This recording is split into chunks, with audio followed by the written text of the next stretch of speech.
பாடல்கள் மற்றும் படங்களை பார்க்கணுமா? இப்பவே சப்ஸ்கிரைப் பண்ணுங்க நம்ம கோல்டன் சினிமாஸ்.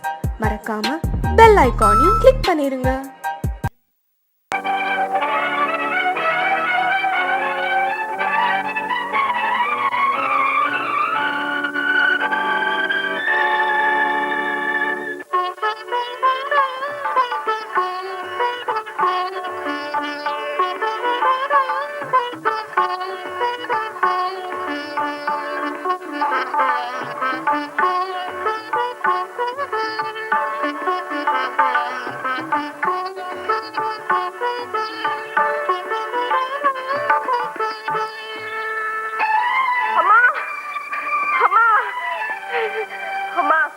என்ன முடியுமா?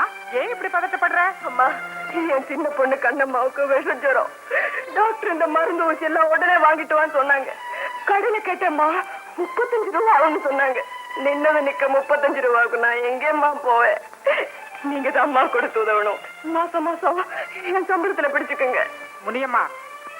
மாசம் 1ஆம் தேதி ஆச்சுன்னா உனக்கு டான்ல சம்பளம் கொடுக்கறனா இல்லையா? ஆமாம்மா. இப்படி நடுவுல வந்து தொந்தரவு செய்தா எனக்கு பிடிக்காது. வேற வழி இல்லம்மா. அது சரி, நீ கேக்குறபடியே அட்வான்ஸ் கொடுக்கறேன்னு வச்சுக்க.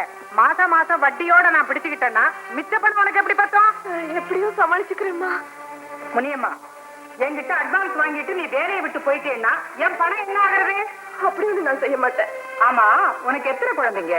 4 பிள்ளைங்க. 4ல 1 போனா போகட்டும் வீடு. அம்மா, ஏண்டி 4 பெற்றோன்னு கேளுங்க, பரவாயில்ல. அதுக்காக ஒரு பிள்ளைய சாகடிக்க சொல்லாதீங்க.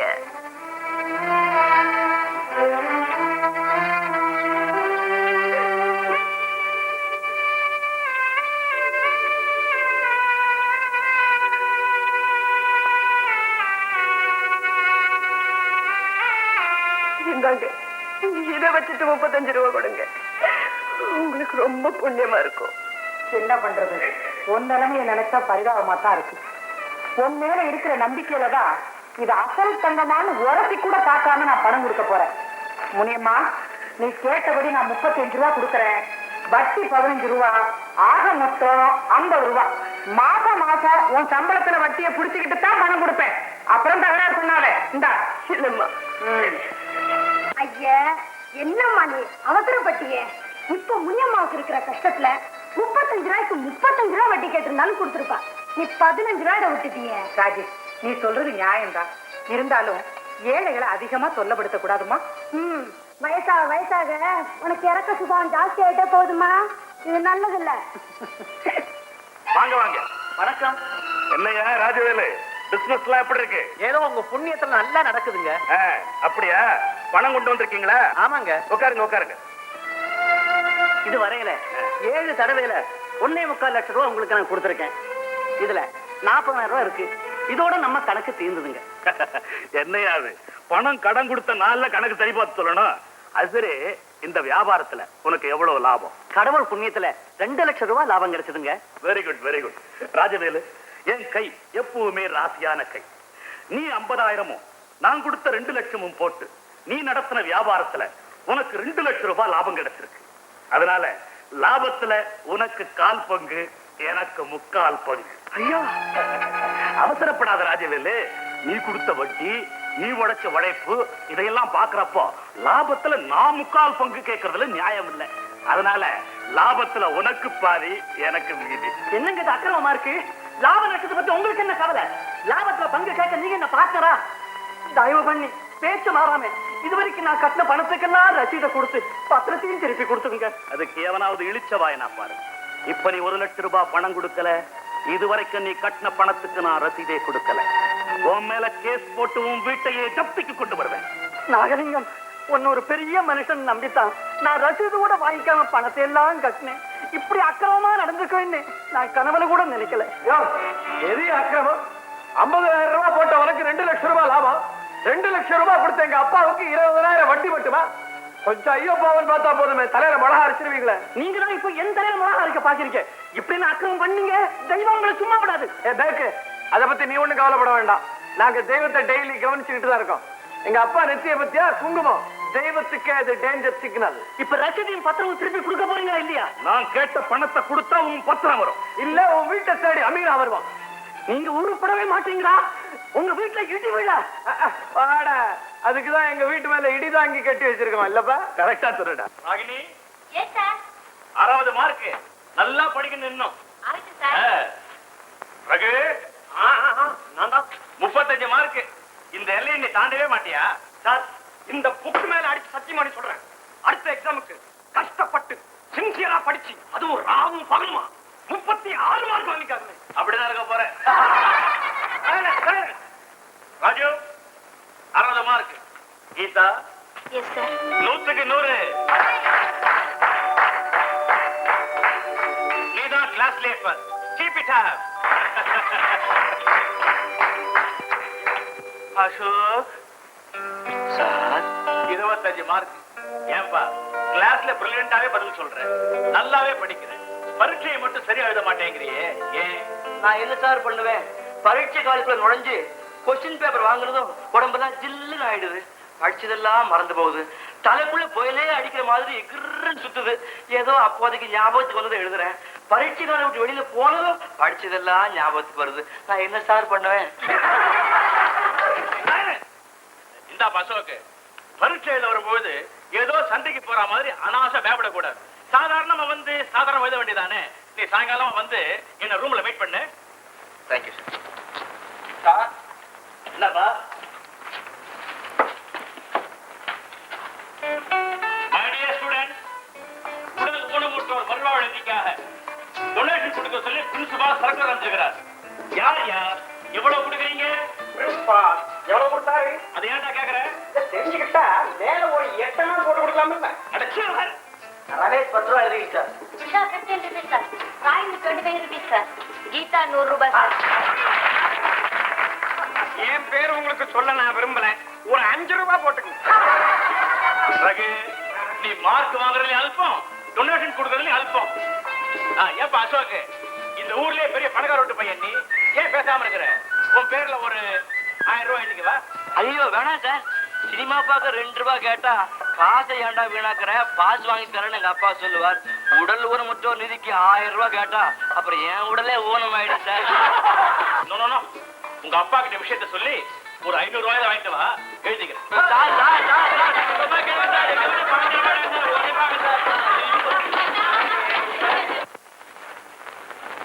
அண்ணே, அம்மாவும் அப்பாவும் இல்லைன்னு சொல்லிட்டாங்க.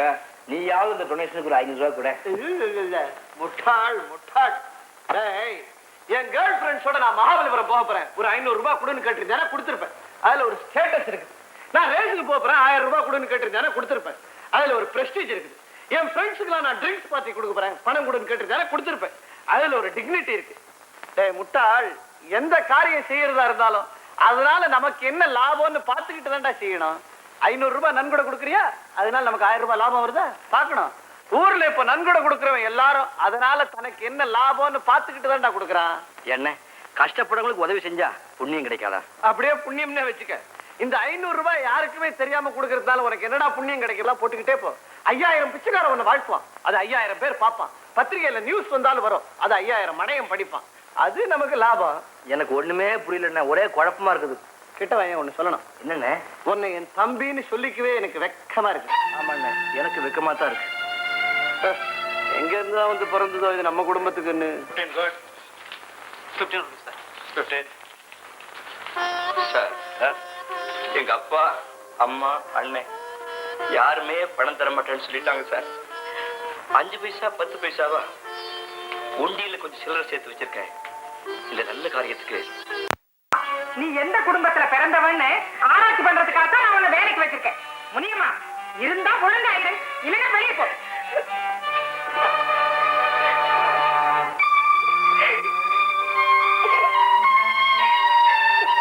அழாத முடியுமா? அம்மா குணம் தெரிஞ்சதுதானே. தினம் இப்படி திட்டு வாங்கிட்டு தான் வேலை செய்யணுமா? இந்த ஊர்ல நீ வேலை பார்க்கறதுக்கு வேற இடமே கிடையாதா?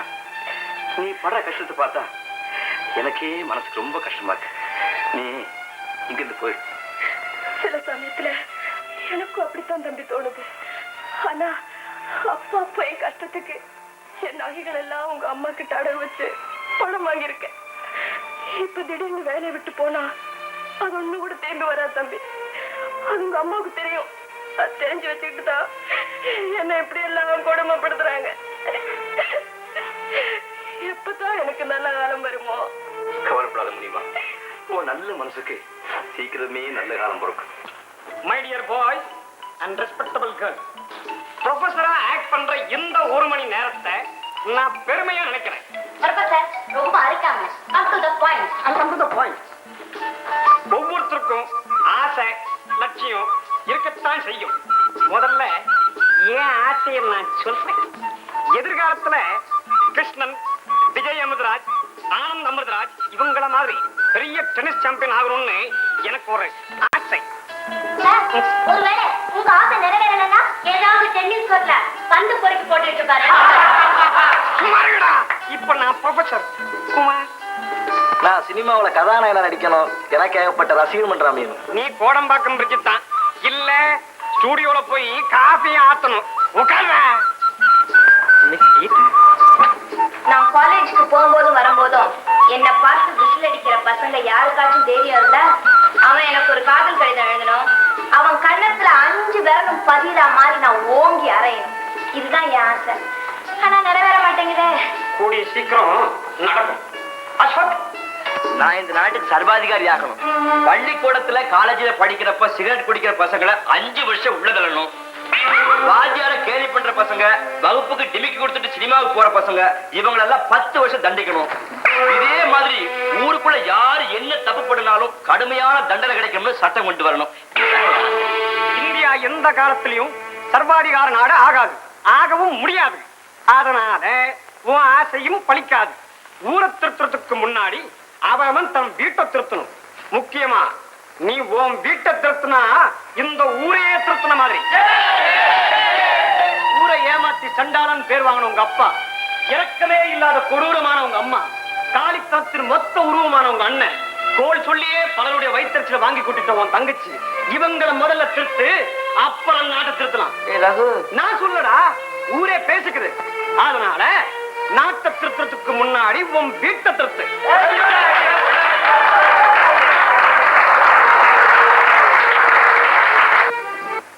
அம்மா அம்மா, என்னடா ஊர்ல நம்ம குடும்பத்தை பத்தி எல்லாரும் மானாவாரியா திட்டுறாங்க.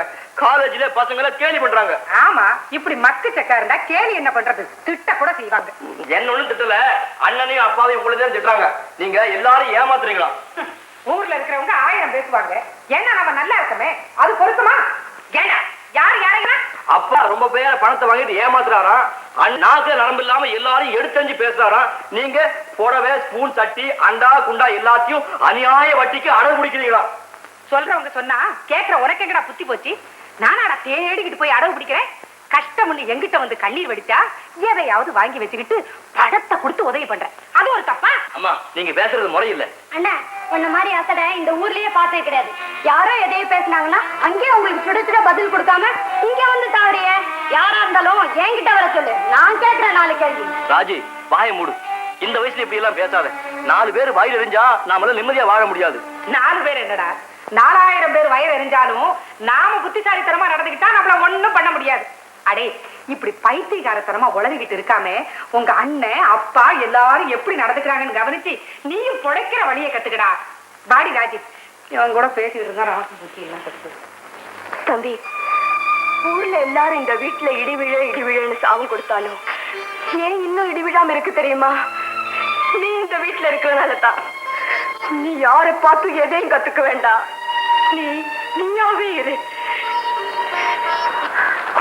ஏண்டா, காதல் கடிதம் எழுதி கொடுத்தா கன்னத்துல அறிவுன்னு சொன்னா கீதா, அறிவாளோ? சந்தேகம் தான் டெஸ்ட் பண்ணி பாரு. டெஸ்ட் பண்ண தாண்டா போறேன். அதுக்கு தகுந்த ஒரு ஆள் இருக்கான். யாரு? அசோக். எப்படி? நான் ஒரு லவ் லெட்டர் எழுதி தரேன்.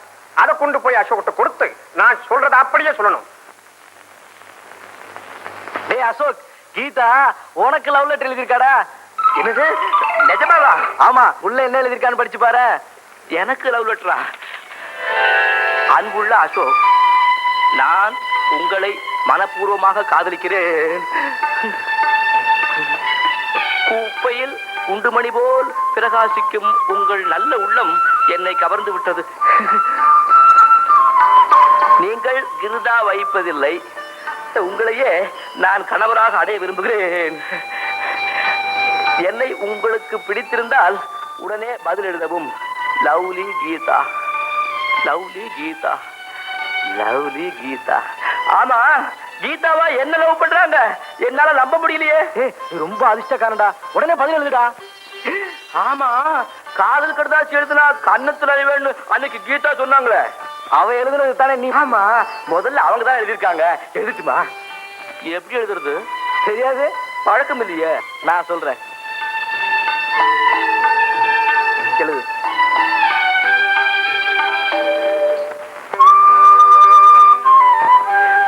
கீதா வராரா? தைரியமா போடா. கீதா, கீதா, என்ன அசோக்? வந்து வந்து வெக்கப்படாம சும்மா சொல்லுங்க. What's your problem? இது வந்து என்னது? Love letter. படிச்சு பாருங்க. லெட்டரை கொடுத்துட்டா. அன்புள்ள கீதா, நீ ரொம்ப அழகா இருக்க. உன் குண்டு கண்ணும் ஆப்பிள் மாதிரி இருக்கு. உன்னை எனக்கு ரொம்ப பிடிச்சிருக்கு. கிளாஸ்லயே நீதான் அழகான பொண்ணு. நானும் உன்னை காதலிக்கிறேன். அசோக், நல்லா இருக்கா? நல்லா இருக்கா? அசோக், கிளாஸ்லயே நீதான் ரொம்ப நல்லவன்னு உன் மேல மதிப்பும் மரியாதையும் வச்சிருந்தேன். ஆனா நீயும் ஒரே குட்டையில ஊர்ன மட்டதாங்கிறத நிரூபிச்சிட்டியே. நீ எனக்கு எழுத லவ் லெட்டருக்கு தானே நான் பதில் எழுதுனேன். அதுக்கு இப்படி அடைஞ்சிட்டியே. ஆண்டவன் தான் உன்னை கவனிக்கணும். என்னது? நான் லெட்டர் எழுதுனா? பின்ன இந்தா, நீ எனக்கு எழுத லவ் லெட்டர் பண்டிகுமார் தான் கொடுத்தான்.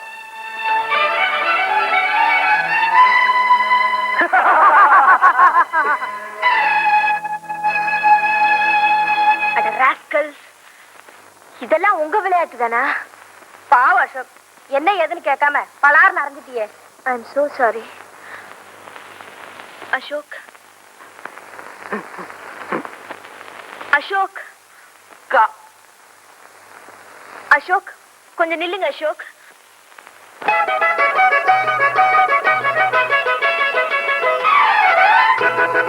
கண்ணடி கையடி பட்டால் தானே காதலிலே சுகம் இருக்கு. உடலும் உடலும் வந்தால் தானே வாழ்க்கையிலே ரசம் இருக்கு. கண்ணடி கையடி பட்டால் தானே காதலிலே சுகம் இருக்கு. உடலும் உடலும் வந்தால் தானே வாழ்க்கையிலே ரசம் இருக்கு. அம்மாடி தெரியலையா, இது கூட புரியலையா? அம்மம்மா, அம்மாடி தெரியலையா, ஆஹா, இது கூட புரியலையா?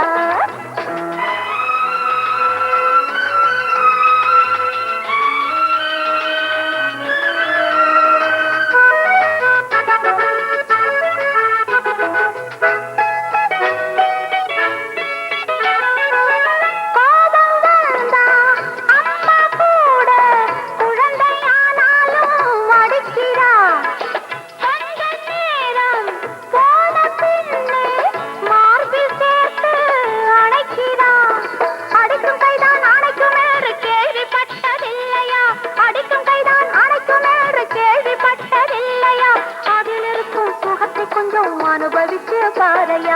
கண்ணடி கையடி பட்டால் தானே காதலிலே சுகம் இருக்கு. உடலும் உடலும் வந்தால் தானே வாழ்க்கையிலே ரசம் இருக்கு. அம்மாடி தெரியலையா, இது கூட புரியலையா?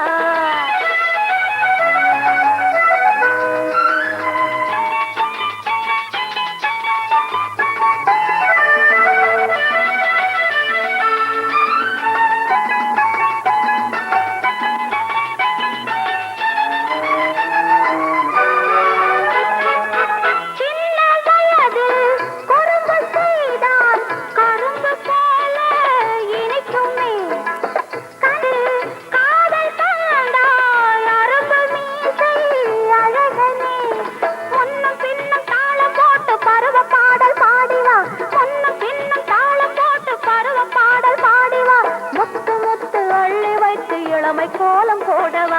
கண்ணடி கையடி பட்டால் தானே காதலிலே சுகம் இருக்கு. உடலும் உடலும் வந்தால் தானே வாழ்க்கையிலே ரசம் இருக்கு. அம்மாடி தெரியலையா, ஆஹா, இது கூட புரியலையா?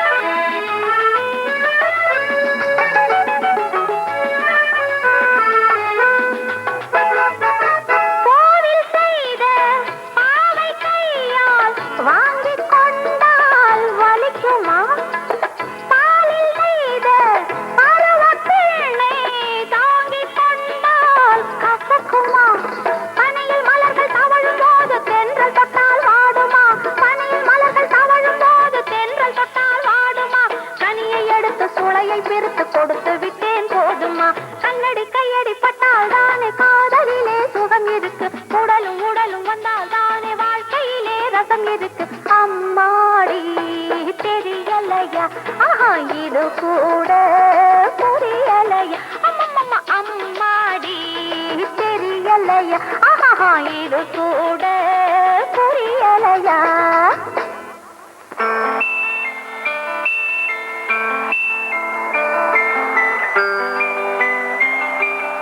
மிக்சிங் தால் காபி திட்டலாம் நெட்ரகே இது என்னப்பா ஆஃப்டர் ஆல் பொம்மை நான் இந்த மாதிரி நிஜம் பொம்பளையே பார்த்தனே ஆமா நேற்று ஹோட்டல் ஹெவன்ஸ் கேபரே டான்ஸ் ரொம்ப பியூட்டிஃபுல் பா அப்படியா ஆமா இன்னைக்கு நைட் நான் அங்கதான் போறேன் அந்த மாதிரி கிழவங்க எல்லாம் வந்து அங்க கிழவி தான் ஆட விடுவான் பா ஒரு சிகரெட் எடுத்துட்டு எடுத்து தேங்க்யூ டாடி என்ன குமார் என்ன விஷயம் ஒண்ணு இல்ல முதலாளி வீட்டுல ரொம்ப கஷ்டம் அதனால ஒரு 50 ரூபா முன்பணமா கொடுத்தீங்கன்னா ரொம்ப உதவியா இருக்கும். அடடா கையில பணம் இல்லாத நேரத்துல கேக்குறியே. டேய் சாம், குமார் நாள் பூரா ஆபீஸ்ல மாடா உழைக்கிறான். பாவம் சமயத்துல உதவி பண்ணாம இருக்கலாமா? ஒரு 50 ரூபா இருந்தா கூட 10 ரூபா வட்டி எடுத்துக்க. என்னப்பா எடுத்துக்க சொல்லுங்க. பணம் இப்படியே தண்டமா போகுது நம்மளுக்கு. இதுல வட்டி போக 40 ரூபாய் இருக்கு. 50 ரூபாய்க்கு ஹோல்சேல்ல கையெழுத்து போட்டு கொடு. இந்த அம்மா பாத்திருமா தண்ணி குடிப்பா பத்திலாம் தீர்ந்து போடு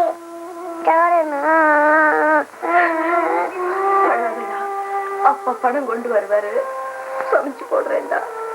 ஏம்மா தினம் பசிக்குது. படைக்கும் போது ஏழுங்க வயிற்றுல ஆண்டு அக்னிய வச்சு படைச்சிருக்கான். முனிமா முனிமா என்னங்க பணம் கிடைச்சதா? ஓ கொடுத்துட்டாரே முதலாளி. ரொம்ப நல்ல ஒரு முனியம்மா. பாவம் அவர்கிட்ட கூட பணம் இல்ல. சின்னையா சண்முகத்துக்கிட்ட கேட்டு வாங்கி கொடுத்தாரு. இல்ல என்னங்க 50 ரூபாய் முன் பணம் வாங்கிட்டு வர சொன்னேன். 40 ரூபாய் தானே இருக்கு. சின்னையா 10 ரூபா வட்டி எடுத்துக்கிட்டாரு. உங்களுக்கு கொஞ்சமாவது இது இருக்கா? எத்தனை வருஷமா வேலை செய்றீங்க? 10 ரூபாய் சம்பளத்தை தான் கூட்டி வாங்க தெரியல. வாங்குற பணத்தை ஒழுங்கா வாங்கிட்டு வரக்கூடாது. முன் பணத்துக்கு யாராவது வட்டி கொடுப்பாங்களா? பணம் கொடுக்கறவங்க சும்மா கொடுப்பாங்களா? இந்த அளவு கொடுத்தாங்களே அதை சொல்லு. ஆனானப்பட்டவங்க கிட்டே அந்த நாகலிங்கம் தோல் இருக்க சுளைய முழுங்குவாரு. உங்களை ஏமாத்துறதா கஷ்டம். டபுள என்ன எப்ப பார்த்தாலும் முதலாளியும் அவங்க வீட்டுல இருக்கவங்களையும் திட்டிகிட்டே இருக்க.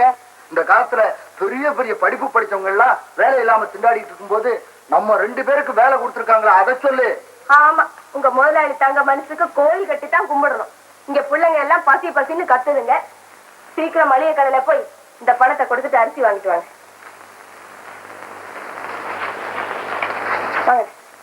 மாணவ மாணவிகளே, சீதை பொன்மானுக்கு ஆசைப்பட்டதையும் அதை நிறைவேற்ற ஸ்ரீ ராமபிரான் அந்த பொன்மானை தொடர்ந்ததையும் நேற்று பார்த்தோம்.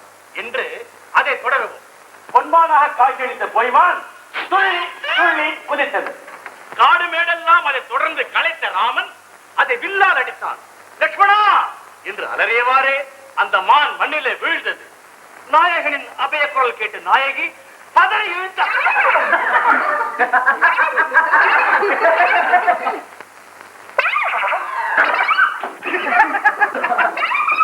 இந்த வேலை யார் செய்தது சொல்லுங்க. இல்ல உங்க எல்லாரும் டிஸ்மிஸ் பண்ணிரு. சார் சார் வேண்டாம் சார். ராகு செஞ்ச தப்புக்காக எல்லாரையும் டிஸ்மிஸ் பண்ணிடாதீங்க சார். ஒரு வாரம் சஸ்பெண்ட் பண்றேன்.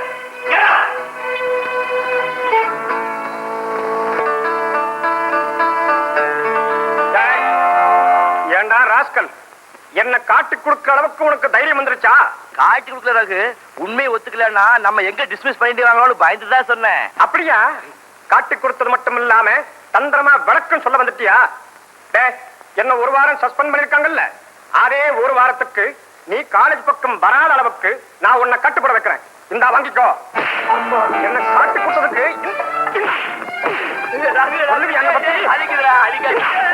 சொல்ல வந்துட்ட பாரு.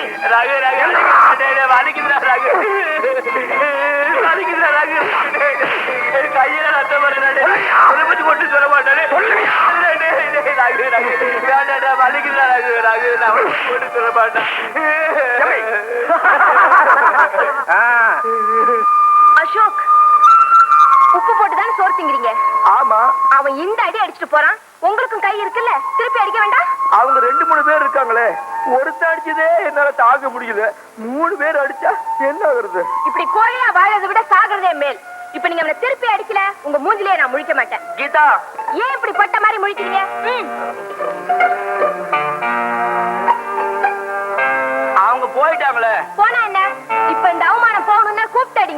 நான் ஆமா அவங்களையா கூப்பிடுங்க.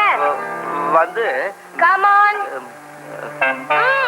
டேய் வந்து வந்து டேய் தைரியம் இருந்தா வாடா பாக்கலாம். தேவியார் வேதம் ஓடுனாங்களா?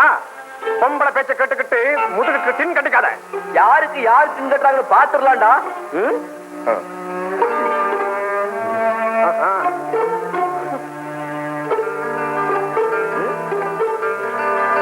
வாடா வீராதி வீரா, வாங்கிக்கோ. தோத்துட்டு வந்தீங்கன்னா புடவை தருவேன், ஜெயிச்சுட்டு வந்தீங்கன்னா பரிசு தருவேன்.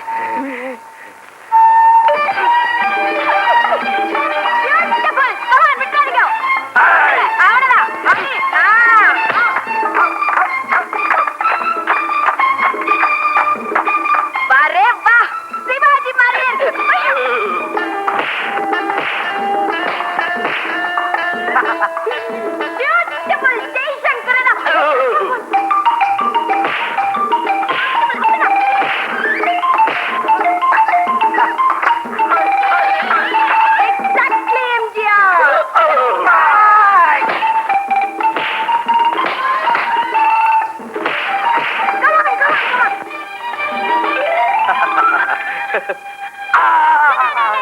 கை கை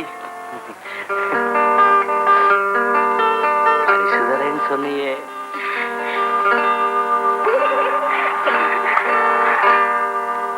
முதல்ல பேச வேண்டிய விஷயத்தை பேசி முடிவு செய்துக்கலாம், அப்புறமா பொண்ணை வர சொல்லலாம். அதான் எல்லாத்துக்கும் நல்லது. அதனால என்ன? இந்த பாருங்க, சீதனமா ரொக்கம் 50,000 கொடுக்கணும்.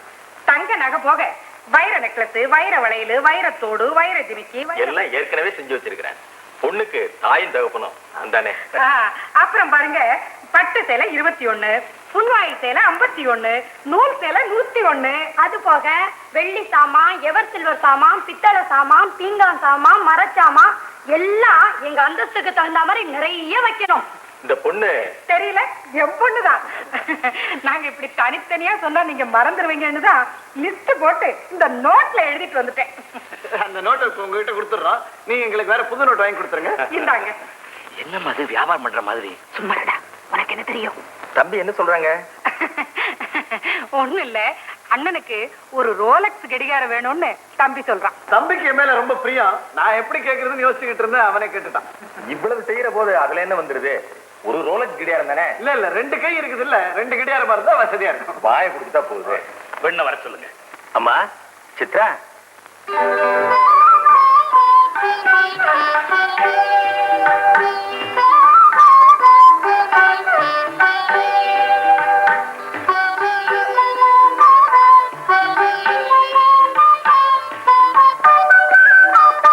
நமஸ்காரம் பண்ணிக்கம்மா.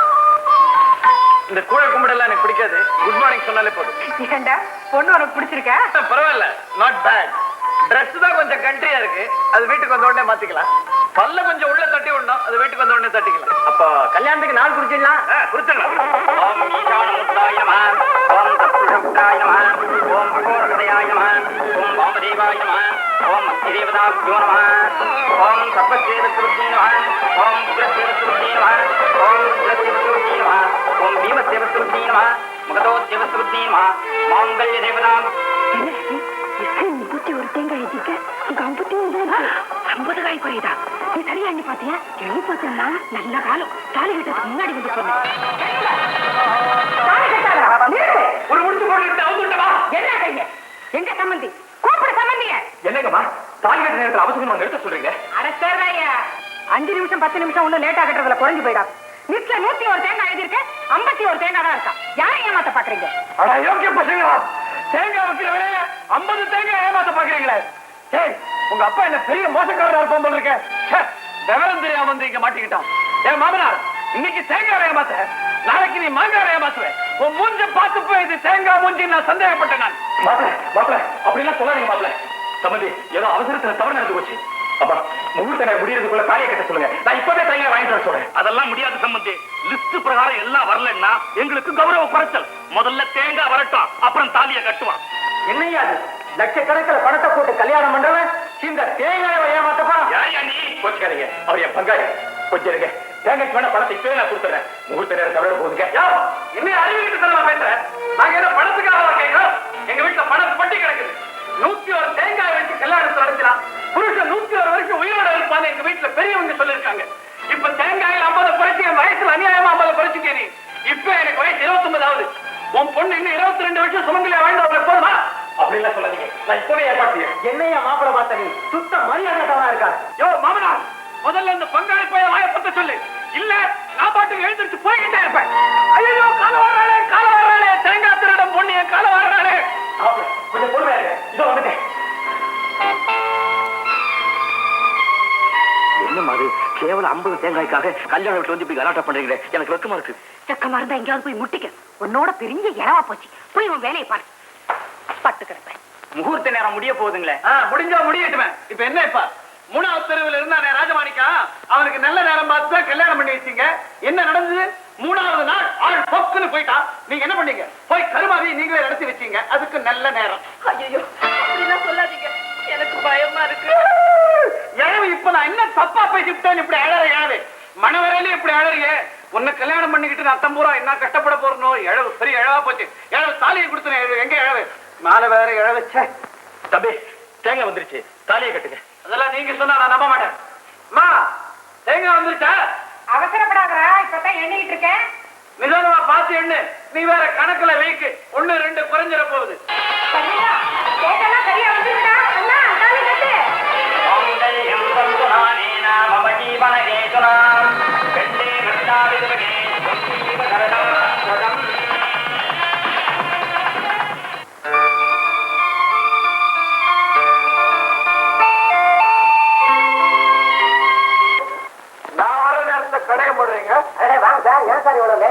எதிரா லேட்டு?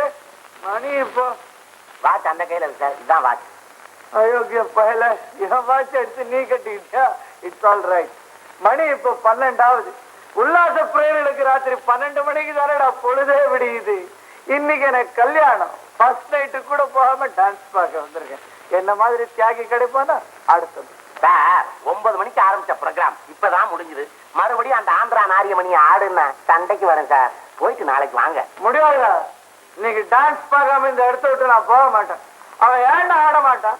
காசுக்கு ஆடுற கழுது தானே. ஒரு டான்ஸுக்கு எவ்வளோடா பணம் செலவாது? 3000 ரூபாய் ஆகும். 3000 ரூபாய். எப்படி என்னைக்கு கூப்பிட்டு ஆட சொல்லு. Okay sir. ஜெகத் ஜெகத் ஆர்பர் சி ஆர்பர் ஒரு கேனை வந்திருக்கான்டா. ஒரே ஒரு டான்ஸ் பார்க்கணும். 3000 ரூபாய் சார் என்ன தந்திருக்கான். என்ன சொல்றீங்க, வாசிக்கிறீங்களா? டேய் பணம் கொடுத்தா விடிய விடிய வாசிக்கிறேன்டா. ஓகேடா கண்ணா. மேடம் மேடம் பிளீஸ், பணத்திலே கொடுத்த ஒரு பைத்தியக்காரன் 3000 ரூபாய் மொத்தமா கொடுத்துட்டான். ஆட்டம் பார்க்கணுமா? எங்களுக்காக ஒரே ஒரு தடவை ஆடுங்க. மேனேஜர் இல்லாத நேரம் நாங்க எல்லாரும் பிரிச்சு பங்கு போட்டு எடுத்துக்கிடுவோம். தயவு பண்ணுங்க மேடம். ஓகே, அப்ப பட்டனை போடுங்க. ரெடி. Dance ready. டேய் நான் பணம் கொடுத்திருக்கேன். நான் மட்டும்தான் தனியா டான்ஸ் பார்க்க போறேன். வேற ஒரு பையில உள்ள விடாதா? Okay sir. வேற யாரையும் உள்ள விடாத. முடிஞ்சா நீ கண்ணை கட்டிக்க.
சொன்னதெல்லாம் கேட்கும். பக்கம் வெள்ளி காசை அள்ளி வீசு, ஓடி வந்து நிற்கும் நீ சொன்னதெல்லாம் கேட்கும். பேரும் புகழும் தேவையில்லை, நாளும் சுகத்தை அனுபவிப்போம். செல்வம் இருந்தால் உலகம் வணங்கும், செல்வம் இருந்தால் உலகம் வணங்கும். சேர்த்துக்கோ காசு சேர்த்துக்கோ.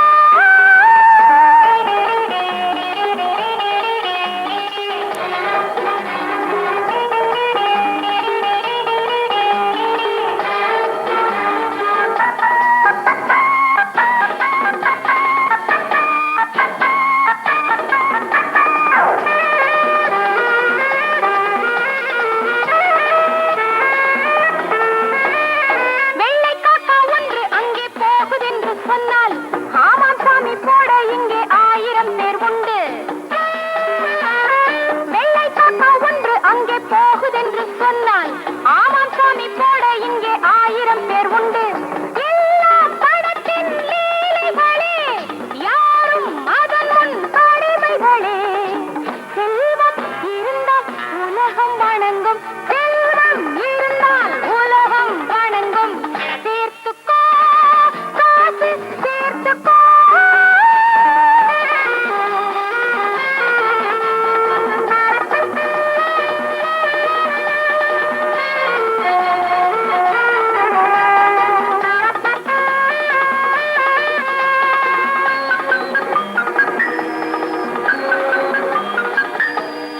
தர்மம் நியாயம் பார்த்து வா.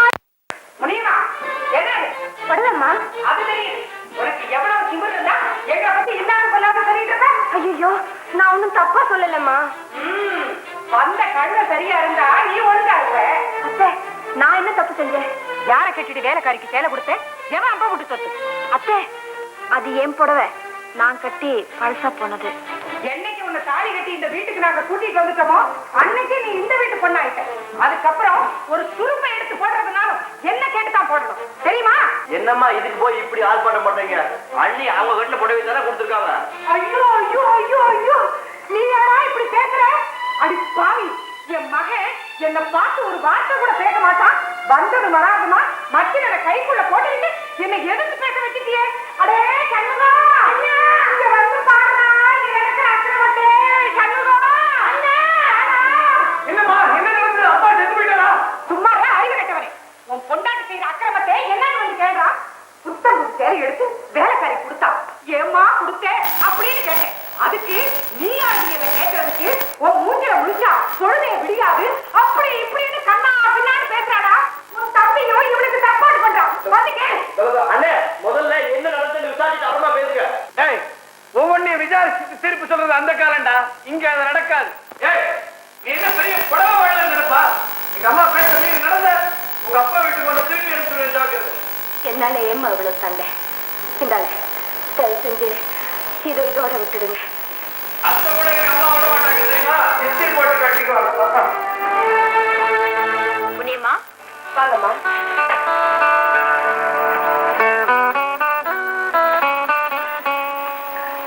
நீங்களும் ஒரு பெரிய பணக்கார குடும்பத்துல பிறந்து இந்த வீட்டுக்கு மருமகளா வந்திருக்கீங்க. எல்லாரும் சாப்பிடும்போது உங்களையும் சாப்பிட சொன்னா என்ன? வேலைக்காரி ஒதுக்குற மாதிரி உங்களையும் ஒதுக்கி வைக்கிறாங்களே. கொஞ்ச நேரம் பின்னாடி சாப்பிடுறதுனால நான் என்ன குறைஞ்சிடவா போறேன்? யாராருக்கு என்னென்ன விதிச்சிருக்கோ அதுதான் கிடைக்கும். ஏம்மா வறுப்படி சாப்பிடுறீங்க? கொஞ்சம் நெய் போட்டுக்கோங்க.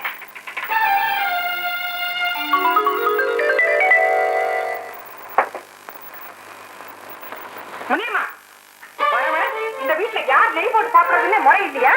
நெய் போட்டு சாப்பிடலன்னு தொண்டைக்குள்ள இறங்காத. நெய் விக்கிற விலையில கொஞ்சம் அசந்தா ஜாடியோடைய கவுத்துக்கிறது. சாப்பிடறதுக்கு சும்மா இருக்கலாம். இப்படி ஈவோ இறக்கம் இல்லாதவங்களை நான் பார்த்ததே இல்லைம்மா.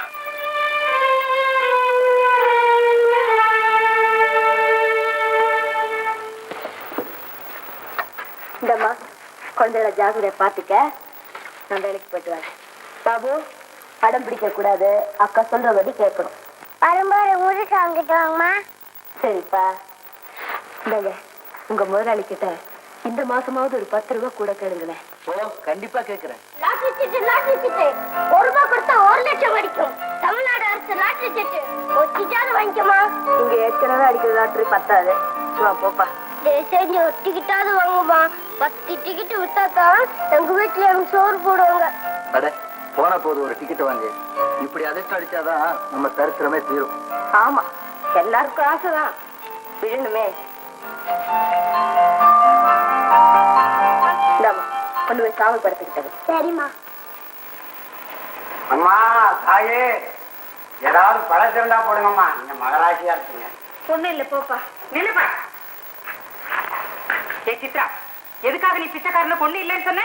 யார கேட்டு சொன்ன? அத்தே, உரிமை இல்லாத வேலையில அனாவசியமா நீ தலையிடாத. நான் சொல்றேன்ப்பா, ஒண்ணு இல்ல போ.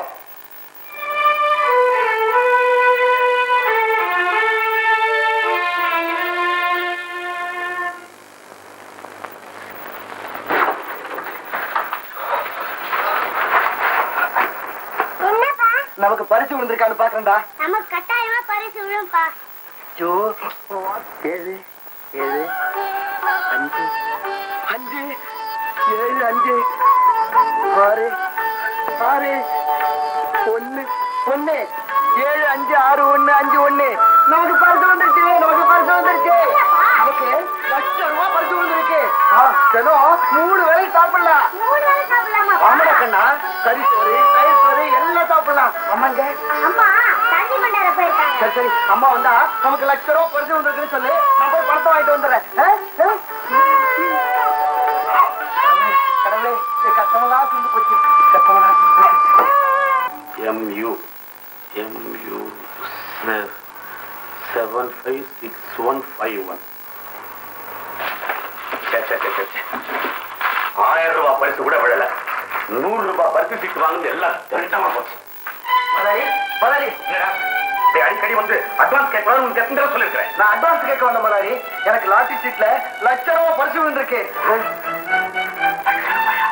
அதை யார்கிட்ட கொடுத்து எப்படி பணம் வாங்குறதுன்னு எனக்கு தெரியல. உங்ககிட்ட கேட்டு போலான்னு வந்த முதலாளி. உண்மையாவா? நிஜமாதான் முதலாளி. இங்க பாருங்க லாட்டரி சீட்டை.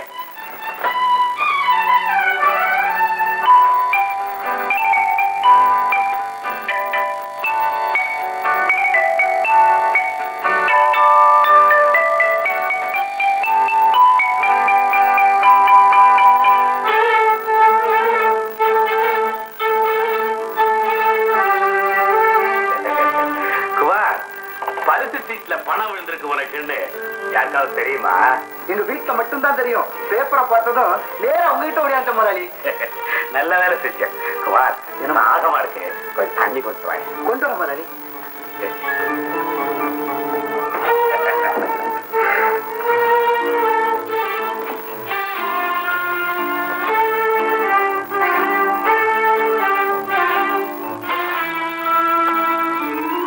பரிசு விழுந்திருக்கிறது MB 75615.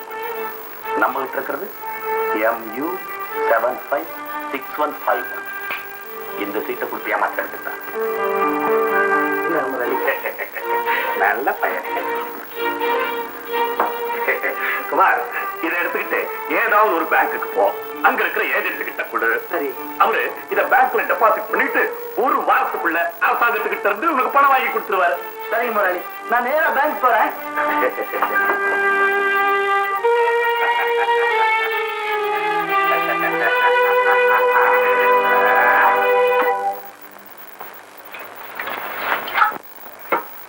அம்மா, என்னடா? அவளுக்கு 8,000 பரிசு வந்துருக்கு.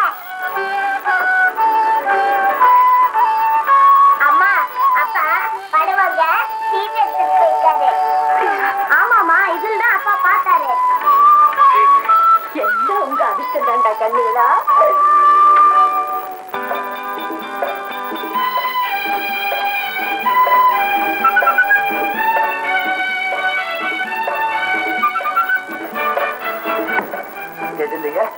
என்னப்பா? எனக்கு லாட்டரி சீட்ல ₹1,00,000 பரிசு விழுந்துருக்குங்க. இந்த சீட்டை வச்சுக்கிட்டு எனக்கு பணம் வாங்கி கொடுக்க ஏற்பாடு பண்ணுங்க.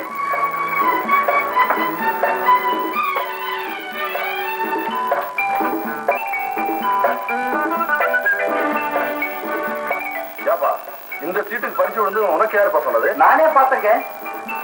பரிசு விழுந்த சீட்டு நம்பர் MV 756151. அதுதான் என் நம்பரா? இல்ல, பரிசு விழுந்த சீட்டு number MV 756151. Number correct, serial மாதிரி இருக்கு. இது வந்து MU. சீட்டு மாறி இருக்க. யார் மாத்துறாங்க? அப்பா, நானா மாத்தினேன்.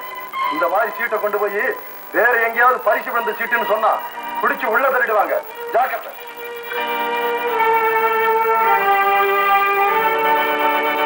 முதலாளி, உங்களுக்கு ₹1,00,000 பரிசு விழுந்ததுக்காக நம்ம ஆபீஸ்ல வேலை செய்யறவங்க சார்பில் இந்த மாலையை போடலாம்.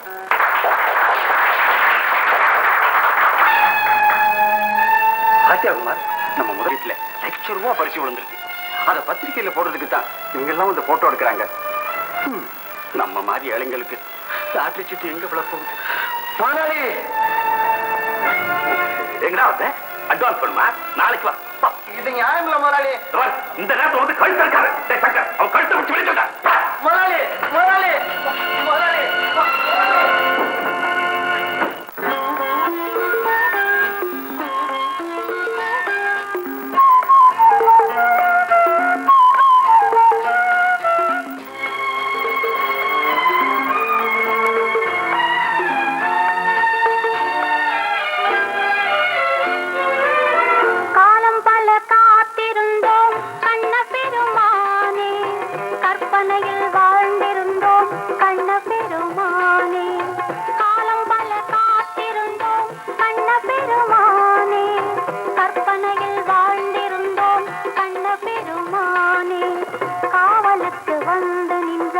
கண்ண பெருமானே, கை நிறைய செல்வம் தந்தாய் கண்ண பெருமானே, காலம் பல காத்திருந்தோம் கண்ண பெருமானே, கற்பனையில் வாழ்ந்திருந்தோம் கண்ண பெருமானே.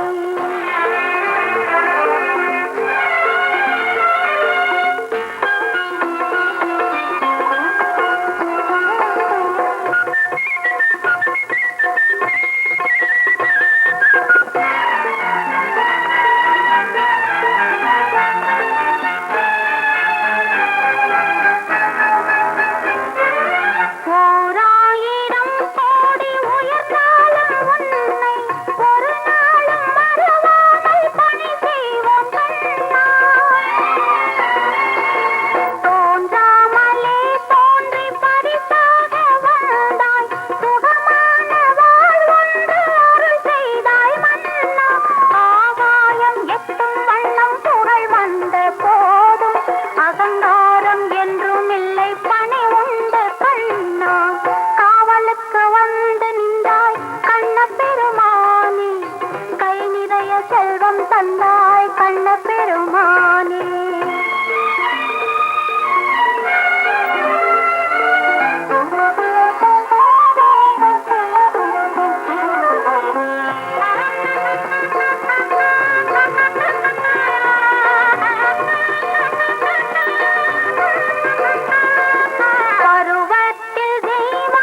காவல காத்திருந்தோம் கண்ண பெருமானே, கற்பனையில் வாழ்ந்திருந்தோம் கண்ண பெருமானே, காவலுக்கு வந்து நின்றாய் கண்ண பெருமானே, கை நிறைய செல்வம் தந்தாய் கண்ண பெருமானே.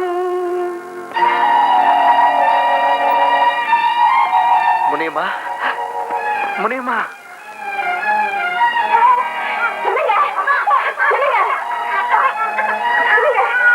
மோசம் போயிட்டு முடியுமா? மோசம் போயிட்டு என்ன நடந்தது சொல்லுங்க. நம்ம முதலாளி நம்ம லாட்டு சீட்டை வாங்கிட்டு வேற சீட்டை கொடுத்து மோசம் பண்ணிட்டா முடியுமா?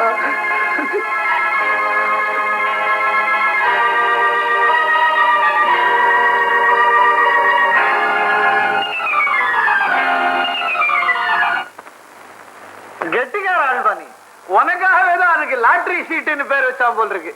சீட்டை நீ எடுத்துக்கிட்ட, லாட்டரி அவங்க அடிக்க போறாங்க. என்ன இருந்தாலும் புத்திசாலி தான் நீ. என் புத்தியில பாதியாவது இல்லாம போகுமா?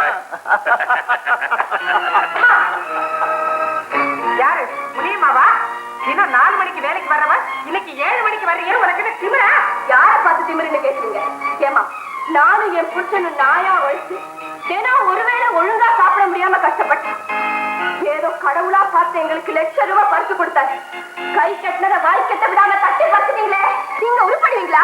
என்ன விளையாடு? கேரளம் பிச்சைக்கார கழுதிங்க உங்களை ஏமாத்தியாராங்க, பணக்காரங்க ஆகணும். உங்க மாதிரி அயோக்கியங்க இருக்கிறனால தான் ஊர்ல பிச்சைக்காரங்களே உருவாகுறாங்க. இந்த ஆக்கிரமம் இப்படியே நீடிக்கும்னு நினைக்காதீங்க. போற காலம் வந்தா உருப்படி மண்ணு கூட உங்களுக்கு சொந்தமா இருக்காது. வரும்போது என்னத்தை கொண்டு வந்தீங்க, இல்ல போகும்போது என்னத்தை கொண்டு போக போறீங்க? என்ன தத்துவம் பேசுற?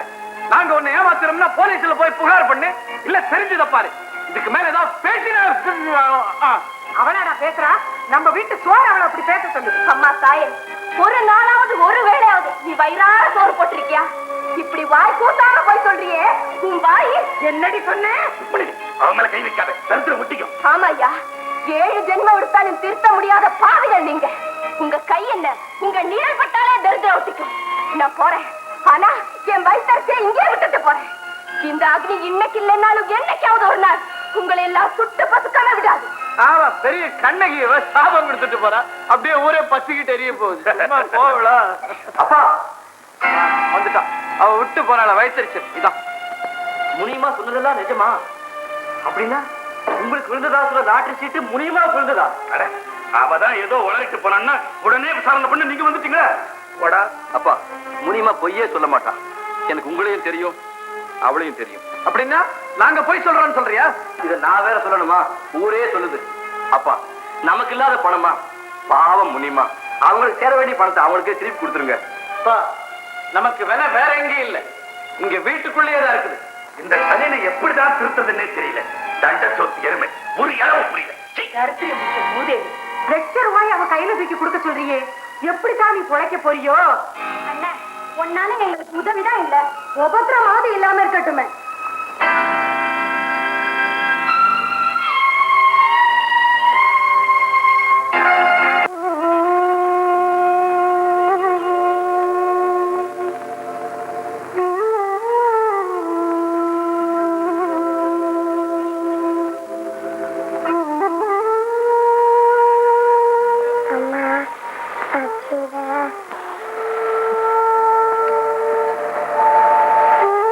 முனியமா,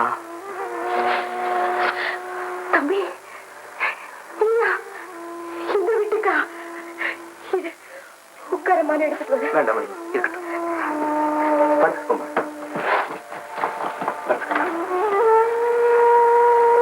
முனியமா, கொஞ்சம் கூட மனுஷத்தன்மை இல்லாம எங்க அப்பா செஞ்ச தப்புக்காக நான் உங்ககிட்ட மன்னிப்பு கேட்கிறேன். இனிமே ஒரு நிமிஷம் கூட எங்க வீட்டுல இருக்கிறது நான் முடிவு பண்ணிட்டேன். குமார், நான் உங்ககிட்ட மன்னிப்பு கேட்கறதுனால உங்க கஷ்டம் விடிய போறதில்லை. இருந்தாலும் என் திருப்திக்காக கேட்டுக்கிறேன். எங்கேயாவது போய் ஏதாவது வேலை பார்த்து என்னால முடிஞ்ச வரைக்கும் உங்களுக்கு பண உதவி செய்ய முயற்சி வந்தேன். அதை சொல்லிட்டு போறதுக்காக தான் வந்தேன்.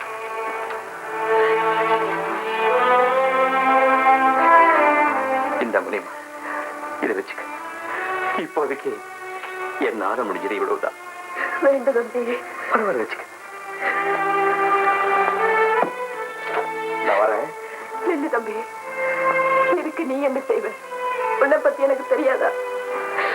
அந்த பணம் எங்களுக்கு தான் வந்து சேரும்னு விதி இருந்தா அது இப்படி திசை மாறி போயிருக்குமா? எங்க கஷ்டம் எப்ப விடியும் எழுதியிருக்கானோ அப்பதானே விடியும். தம்பி, அவசரப்பட்டு நீ எங்கேயும் போய் கஷ்டப்படாது. நீ உலகம் தெரியாத பிள்ளை, பேசாம வீட்டுக்கு போ. நீ தலை எடுக்கிற காலத்துல நல்ல காரியம் செய்வேன்னு எனக்கு நம்பிக்கை உண்டு. போ தம்பி, வீட்டுக்கு போ.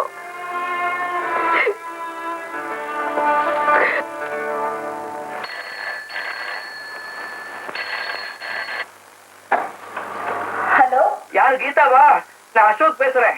அசோகா, என்ன அசோக் இந்த நேரத்துல எங்க பேசுறீங்க? நேரு பார்க்ல இருந்து பேசுறேன். எங்க வீட்டுல இருக்கிறவங்க செய்யற அக்கிரமத்தை என்னால தாங்க முடியல. இனிமே ஒரு நிமிஷம் கூட அங்க இருக்கிறது இல்லைன்னு ஊரை விட்டே போறேன். எங்கேயாவது போய் ஏதாவது ஒரு வேலை தேடினதுக்கு அப்புறம் உன்னை வந்து பாக்குறேன். அசோக், சொல்றத கேளுங்க அசோக்.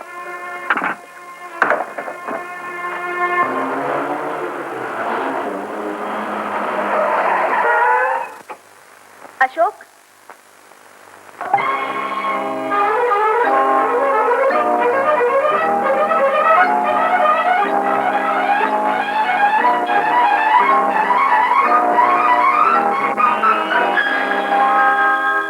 மயக்கம் குழப்பம் நேரும் போது பயந்தால் கோழை நெஞ்சம், தைரியமாக பொறுப்பை ஏற்க துணிந்தால் ஆம்பளை சிங்கம். வா திரும்பி வா, மயக்கம் குழப்பம் நேரும் போது பயந்தால் கோழை நெஞ்சம், தைரியமாக பொறுப்பை ஏற்க துணிந்தால் ஆம்பளை சிங்கம். வா திரும்பி வா.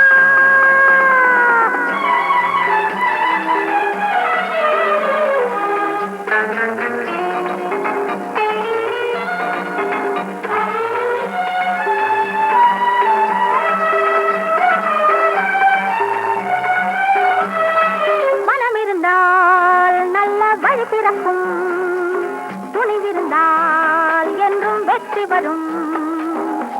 சூழும் பகை வந்த போதும் வெல்லும் வகை காண வேண்டும். உலகம் உனை போற்ற வேண்டும். மயக்கம் குழப்பம் நேரும் போது பயந்தால் கோழை நெஞ்சம், தைரியமாக பொறுப்பை ஏற்க துணிந்தால் ஆம்பளை சிங்கம். வா திரும்பி வா.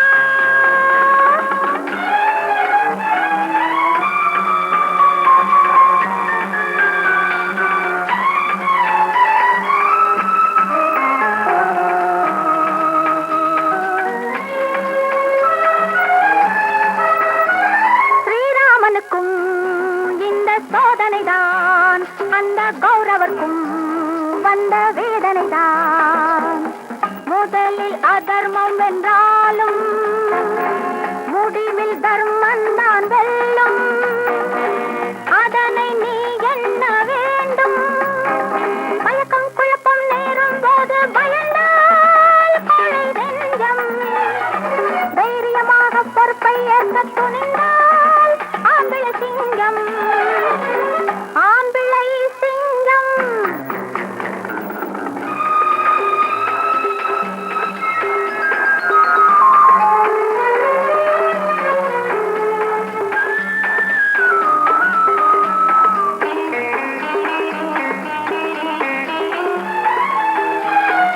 வாழ்க்கை என்றால் பல வழி இருக்கும், அதில் நல்வழியை நாம் அமைத்துக் கொள்வோம். நம்பி வருவோரை காப்போம், எழுந்து பிழைப்போரை தாய்ப்போம். வாழும் முறையோடு வாழ்வோம். மயக்கம் குழப்பம் நேரும் போது பயந்தால் கோழை நெஞ்சம், தைரியமாக பொறுப்பை ஏற்க துணிந்தால் ஆம்பளை சிங்கம். அசோக், நான் சொல்றத கொஞ்சம் கேளுங்க. ஏன் இந்த முடிவுக்கு வந்தீங்க? கீதா, எங்க வீட்டுல இருக்கிறவங்க செய்யற அக்கிரமத்துக்கு எல்லையே இல்லாம போச்சு. இன்னைக்கு லட்சம் ரூபாய்க்கு முனியமாக விழுந்த லாட்டரி சீட்டை ஏமாத்திட்டாங்க. அப்படியா? ஆமா, அதை என்னால தாங்க முடியல. நியாயம் கேட்ட என்ன எடுத்தெறிஞ்சு பேசிட்டாங்க. அதனாலதான் ஊரை விட்டே போறேன். வீட்டுல நடக்கிற அக்கிரமங்கள் எல்லாம் நீங்க கண்டிச்சு கேட்காம போனதுனாலதான் அது இவ்வளவு தூரம் வளர்ந்து போச்சு. இனிமேலாவது பிரச்சனைகளை கண்டு பயந்து ஓடாம அதை எதிர்த்து நின்னு தீர்த்து வைக்க முயற்சி பண்ணுங்க. அது என்னால முடியாது கீதா. முடியாதுன்னு நினைச்சா முடியாது, முடியும் நினைச்சா எதுவும் முடியும். நாளைக்கு உங்க அண்ணிய கூட்டிட்டு வாங்க, என்ன செய்யறதுன்னு பேசுவோம். வணக்கம். வணக்கம். நீங்க உங்க சகோதரின்னு நினைச்சுக்குங்க. உங்களை பத்தியும் உங்க வீட்டு நிலைமைய பத்தியும் அசோக் எல்லாம் விவரமா சொன்னாரு. நீங்க படுற கஷ்டத்தை கேட்டு என்னாலேயே தாங்கிக்க முடியல. நீங்க எப்படிதான் தாங்கிக்கிறீங்களோ எல்லாம் தலைவிதிப்படிதான் நடக்கும். பொதுவா அப்படி சொல்லிட்டு சும்மா இருந்துட்டா இந்த துன்பங்களுக்கெல்லாம் விடிவே வராதுங்க. எனக்கு என்ன அவ்வளவு அக்கறைன்னு கேக்குறீங்களா? நானும் உங்க வீட்டுல வந்து வாழ போறவதானே. அசோக் சொல்லல? எனக்கு ரொம்ப வெக்கமா இருந்துச்சு. பரவாயில்லையே, நான் உங்களை என்னமோ நினைச்சிட்டு இருந்தேன். இந்த அளவுக்கு தைரியம் இருந்தா பாராட்ட வேண்டியதுதான். எல்லாத்துக்கும் கீதா தான் காரணம். இங்க பாருங்க, பயந்து பயந்து வாழ்நாள் பூரா நரக வேதனையில அவஸ்தைப்படுறதை விட எதிர்த்து சண்டை போட்டு நம்ம உரிமையை நிலைநாட்டிக்கிட்டோம்னா அதுக்கப்புறம் நிம்மதியா வாழலாம். நீங்க 2 பேரும் என் திட்டத்துக்கு உதவியா இருக்கணும், பயப்படக்கூடாது. சொல்லு கீதா, என்ன செய்யணும்? என்ன பேசாம நிக்கிறீங்க? எனக்கு என்ன செய்யறதுன்னு புரியல கீதா. நீ சொல்லு, முடிஞ்ச வரைக்கும் முயற்சி செய்யறேன். சொல்றேன் கேளுங்க. முருகா, எல்லாரும் நல்லா இருக்கணும், நல்ல பேரோட வாழணுங்கிறதுக்காக நான் ஆரம்பிச்சிருக்கிற இந்த நாடகம் நல்ல மாமனாரா இருந்தா அப்பான்னு சொல்லக்கூடாதா? மாமனார் உன்னை டான்னு சொல்லாம விடுறேன்னு அதோட சந்தோஷப்பட்டுக்க. பார்க்கலாம் வை. என்னடா டெலிபோன்? ஒண்ணு இல்ல, அந்த மாமனார் போன் பண்ணலாம். தலை தீபாவளிக்கு 2 நாள் முன்னதாகவே அங்க போய் இருக்கணுமா. தலை தீபாவளிக்கு உனக்கு என்னடா பரிசு கொடுக்க போறாரு உங்க மாமனாரு? அதெல்லாம் முன்னாடியே கேட்டுக்கண்ணே, இல்லைன்னா 2 லட்டு உருண்டையை கொடுத்து ஏமாத்திடுவாங்க. செஞ்சாலும் செய்வான் உண்டை கட்டி பையன். கொஞ்சம் முன்ஜாகிரதையா இருக்கிறது நல்லதுதான். சித்ரா, ஏய் என்னங்க? உடனே உங்க அப்பனுக்கு போன் பண்ணி மாப்பிள்ள தலை தீபாவளிக்கு வரதா இருந்தா 2 கேரட்ல வைர மோதிரம் பண்ணி போடணும்னு சொல்லு. ரொம்ப நாளா ஒரு ஸ்கூட்டர் வாங்கணும்னு சொல்லிக்கிட்டு இருந்தியே. ஸ்கூட்டர்லாம் இப்ப வேண்டாம், கார் தான். கார் வாங்கி கொடுக்கலன்னா நான் தலை தீபாவளிக்கு வரமாட்டேன். வரலன்னா போங்களேன். என்னென்ன குடுக்கணுமோ அதையெல்லாம் எங்க அப்பன் கல்யாணத்துக்கு முன்னாடியே கொடுத்தாச்சு. வேணும்னா உங்க அப்பன் கிட்ட கேட்டு வாங்கிக்கங்க. மரியாதை கிட்ட பேசாத பிச்சைக்கார நாயே. போத நிறுத்துங்க. ஊரா காசுக்கு லோலோ நிறைய பிச்சைக்கார குடும்பம் எதுன்னு ஊர்ல 4 பேரை கேட்டா நல்லா தெரியும். பாத்தியாடா பாத்தியாடா? பாத்தம்மா பாத்தம்மா, சரித்திரம் பிடிச்ச மூதேவி சுத்தி வளைச்சு நம்ம குடும்பத்தையே பிச்சைக்கார குடும்பங்கிறா. எங்க சுத்தி வளைச்சு சொல்றாவ? அதான் சுத்தமா நேரவே சொல்றாள. என்ன என்ன கைய நீட்டாத. சும்மா நிறுத்துங்க. நான் கட்டி பழசா போன என் புடவை வேலைக்காரி கொடுத்ததுக்கு உங்க அம்மா தாவோ தாவோ தாவி அந்த புடவை திருப்பி வாங்கி பாத்திரக்காரங்கிட்ட போட்டு 2 ஸ்பூன் வாங்கினாங்களே, அது பிச்சைக்காரத்தனம் இல்லையா? உன் புடவை பிச்சைக்கார புடவை, அதை போட்டதுனால 2 ஸ்பூன் கொடுத்தான். எங்க அம்மா புடவை போட்டிருந்தா 2 டபரா கொடுத்திருப்பான். டபரா? நானும் பணக்கார குடும்பத்துல பிறந்தவதான். ஒரு நாள் நான் சாப்பிடுறத இந்த கொள்ளிவா பிசாசு பார்த்துட்டு அம்மா கிட்ட போய் அண்ணி 6 இட்லி திங்குறா, சாப்பாடு நெய் ஊத்திக்கிறான்னு சொன்னா. உடனே உங்க அம்மா நெய் எடுத்து அலமாரில போட்டுட்டாங்க. பாருடா, அவாண்டமா என் மேல பழி சொல்றா. நெய்யில எறும்பு விழுந்துருன்னு தான் அலமாரியில வச்சேன். அண்ணி, என்ன நீ கொள்ளியா பிசாசுன்னு சொன்னல, நான் உன்னை சும்மா விட மாட்டேன். நீ தான் புளிய மர பேயி, பிசாசு, காட்டேரி, வாய் மூட்டி தின்னு கட்ட மூதேவி, கோல் சொல்லி குரங்கு. சண்முகா, என்னடா அவ பாட்டுக்கு பேசிக்கிட்டு இருக்கா, மரம் நின்றுட்டு இருக்க. நீ கவனிக்கிறியா நான் கவனிக்கட்டுமா? சரிதா, நிறுத்து மாமனாரே. அவ கவனிக்கிறா. பூச்சாண்டிலாம் உங்ககிட்ட கடன் வாங்குறவங்க கிட்ட வச்சுக்கோங்க. சரி நாயே, போ வெளியில. இனிமே ஒரு நிமிஷம் நீ இந்த வீட்டுல இருக்க கூடாது. அந்த முடிவுக்கு நான் எப்பவும் வந்துட்டேன். என்னைக்கு நீங்க முதலிரவு அன்னைக்கு நல்லா குடிச்சிட்டு வந்து இது எனக்கு 1001வது இரவுன்னு சொன்னீங்களோ அன்னைக்கே நான் போயிருக்கணும். போகாதது என் தப்புதான்.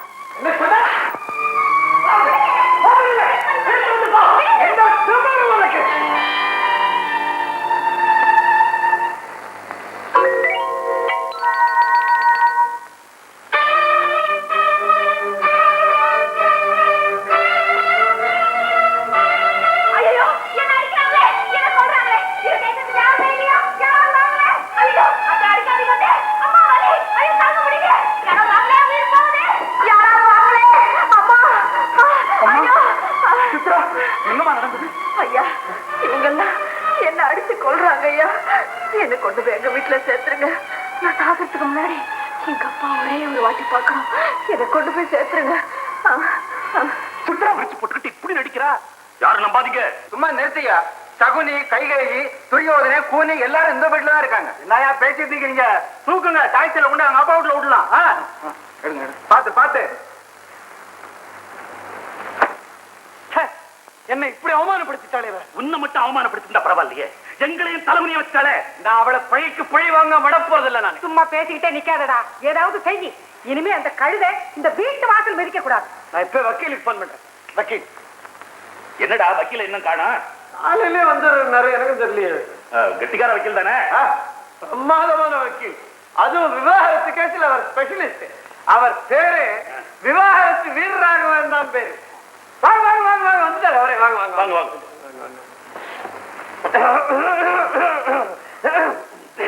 ஒண்ணு இல்ல, தப்பா நினைக்காதீங்க. அவருக்கு ஷார்ட் ஷைட் சாலேஸ்வரம் வேற ஒண்ணு இல்ல. பாத்தீங்களா, எப்பவுமே இந்த மாதிரி கருப்பு போட்டே போட்டுக்கிட்டே அலைவாரு. என்ன வக்கீல் தெரியணும்னு அதுக்காக தான். Coming to the point. விவாகரத்து செஞ்சுக்கிறதா முடிவு பண்ணிவிட்டல? ஆமாமா, அதுல என்ன சந்தேகம்? அதுக்குள்ள இப்படிதான் கூப்பிட்டு அனுப்புவா. கேஸ ஃபைல் பண்றதுக்குள்ள 2 பேரும் சமாதானம் ஆயிடுவா. நாங்க நிச்சயமா சமாதானமா போக மாட்டோம். இந்த விவாகரத்து நடந்தே தீரணும். இப்படி தீர்மானமா முடிவு பண்ண அப்புறம் கேஸ சுலபமா ஜெயிச்சுடலாம். செத்த இப்படி வரல. ஆமா, இந்த வயசுல விவாகரத்து செஞ்சுக்க முடியா என்ன? அப்படி உங்களுக்குள்ள ஒரு தகராறு? வக்கீல் சார், நான் ஒண்ணு சொல்லட்டுமா? Coming to your point. விவாகரத்து எங்க அப்பாவுக்கும் அம்மாவுக்கும் இல்ல. இல்லையா? அப்ப என் கேஸ் இருக்கு. எனக்கு என் பொண்டாட்டிக்கு தான் விவாகரத்து. அப்படியே அது இல்லாம போனாலும் உங்களுக்கு கேஸ் இருக்குது. எப்படி? உங்க பொண்டாட்டிக்கு உங்களுக்கு விவாகரத்து நான் பண்ணி வைக்கிறேன். என் கேஸ பத்தி விசாரிப்பீங்களா? அதை விட்டுட்டு இப்படி எல்லாம் கோவிச்சுக்க கூடாது. Where is your missus? எங்க உங்க தர்மபத்தினி? கொண்டு வாங்கோ, பிரிச்சுடுறேன். Coming to the point. ஆமா, உங்களுக்குள்ள என்ன தகராறு? கச்சாமச்சான் பேசிட்டேன் சார். ரொம்ப திமிர் பிடிச்சு பேசி நான் போடிட்டோம். ஐயோ, பாயிண்ட் ரொம்ப பலகீனமா இருக்கே. புஷ்டியா ஏதாவது கொடுங்க, அப்பதான் ஆர்கியூ பண்ண முடியும். அம்மா, நம்ம வேற வக்கீல் பார்க்கலாமா? என்ன டானிக் போட்டா கேஸ கொடுப்பான்? எங்களை பிச்சைக்கார குடும்பம்னு சொன்னா, என் குழந்தைய தின்னு கட்ட மூதேவின்னு சொன்னா, இதை விட புஷ்டியான பாயிண்ட் வேற என்ன சார் வேணும்? புஷ்டி 10. இதெல்லாம் கோர்ட் வரைக்கும் எடுபடாதுமா. கோந்த ஒரு கடலை உருண்டை கூட. சார், உங்களுக்கு கொடுக்க வேண்டிய ஃபீஸ் சரியா போச்சு. புடி புடி புடி புடி. Coming to the point. நீங்க ஒரு துணிச்சலான காரியம் செய்யணும். என்ன? விவாகம் பண்றதுக்கு 1000 பொய் சொல்லணும். விவாகரத்து பண்றதுக்கு ஒரு பொய் சொன்னா போதும். என்ன சொல்லணும்? நீங்க உங்க பத்தினிய, அதாகப்பட்டது உங்க தர்ம பத்தினிய நடத்த கெட்டவா சொல்லிடணும். என்ன சொன்னீங்க? பாத்தல கோவிச்சுக்கிறேல. விவாகரத்து பண்றதாதான் முடிவு பண்ணிட்டேல. அப்புறம் தர்ம பத்தினி மேல பழி போறதுக்கு ஏன் அஞ்சரே? ஆமாண்டா தம்பி, நீ லேசா ஒரு தட்டு தட்டினதுக்கு கொலையே நடந்துட்ட மாதிரி நாடகம் ஆடி ஊரையே கூட்டிட்டாளே. அவன் மேல பழி போடுறதுக்கு நாம ஏன் பயப்படணும்? 4 பேருக்கு முன்னால நம்மள தலகுனிய வச்சாள்ல, அவளை தெருவுல நடக்க விடாம பண்றதுக்கு இதுதான் நல்ல வழி. சரி, அப்படியே என் பொண்டாட்டி நடத்த கெட்டவன்னே சொன்னாலும் யாரோட கெட்டா என்ன சாட்சின்னு கேள்வி வருமே, என்ன பதில் சொல்றது? சொல்றதுன்னு முடிவு பண்ண அப்புறம் ஆளா கிடைக்காது. ஏன் என்னையே சொல்லுங்களேன். என்னதான் என் பொண்டாட்டி மேல எனக்கு கோவமா இருந்தாலும் உங்களோட சம்பந்தப்படுத்துற அளவுக்கு அவமானப்படுத்த மாட்டேன். சரி வேண்டாம், இவரை சொல்லுங்க. வக்கீல் சார், என் புருஷன் ஒண்ணு அவ்வளவு கேவலமானவர் இல்ல. வேணா உங்களை சொல்லிங்க. சும்மா ஒரு டபாஷுக்கு தானே போய் சொல்ல சொன்னேன். அதுக்கு ஒரு அளவு வேண்டாமா? அதான் பொய் சாட்சி சொல்றதுக்குன்னு ஆளுங்க நிறைய பேர் இருக்காங்களே. ஒருத்தர் வாடகை கூட்டு வந்தா போச்சு. வாடகை செலவாகவே வீட்டுக்குள்ளேயே சீப்பா தட்டிக்கலாம்னு பார்த்தேன். வக்கீல் இல்ல இவர் ஏதோ புரோக்கர். இவர் அதுலம்மா சில பல சிக்கல்கள் இருக்கு. வீட்டுக்கு சம்பந்தம் இல்லாதவ மேல பழி போட்டாக்க நிரூபிக்கிறது ரொம்ப கஷ்டம். ஒண்ணு செய்யலாமே, நாட்டுல வேலைக்காரன் இருக்கானோ. அடடா, இப்படி ஒரு சிக்கல் வரும்னு தெரிஞ்சிருந்தா வீட்டுல வேலைக்காரிக்கு பதிலா ஒரு வேலைக்காரனை வச்சிருந்திருப்பனே. ஏமா, நம்ம வீட்டுக்கு காலையில 4 மணிக்கு ஒரு பால்காரன் வருவானே?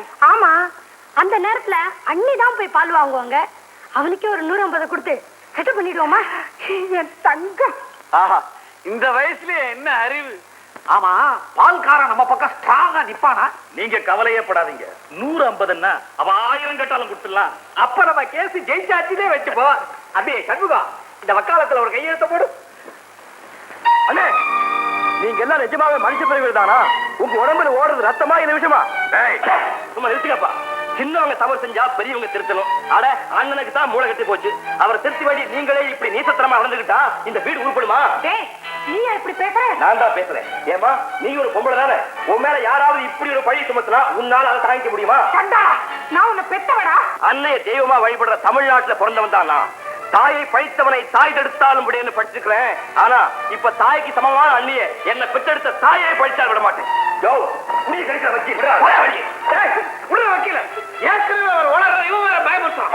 கூண்டுல இருந்து சிங்க வெளியே வந்துருச்சு. அதை மறுபடியும் உன்னால உள்ள அனுப்ப முடியாது. வக்கீல், நீங்க ஒண்ணும் பயப்படாதீங்க. இவன் ஏதோ சினிமா பார்த்து டயலாக் பேசுற அம்மாடைய. அப்பா, அண்ணனுக்கு என்ன ஆச்சு? ஏன் இப்படி வளருது? மூதேவி, முளைச்சு 3 இலை விடல, அதுக்குள்ள உனக்கு இவ்வளவு தந்திர புத்தியா? நீ இன்னொருத்தர் வீட்டு போய் வாழ வேண்டாம். பால்காரோட அண்ணி சேர்த்து பேசுறியே? அறிவுல 55 வயசு வளர்ந்த குழந்தை அவளே குழந்தையோட அடிக்கிறேன்.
ஏதோ சிவில் கேஸ் நினைச்சு நாட்டுக்குள்ள வந்துட்டேன். இப்பதான் புரியுது மென்டல் கேஸ். என்ன விட்டுரு.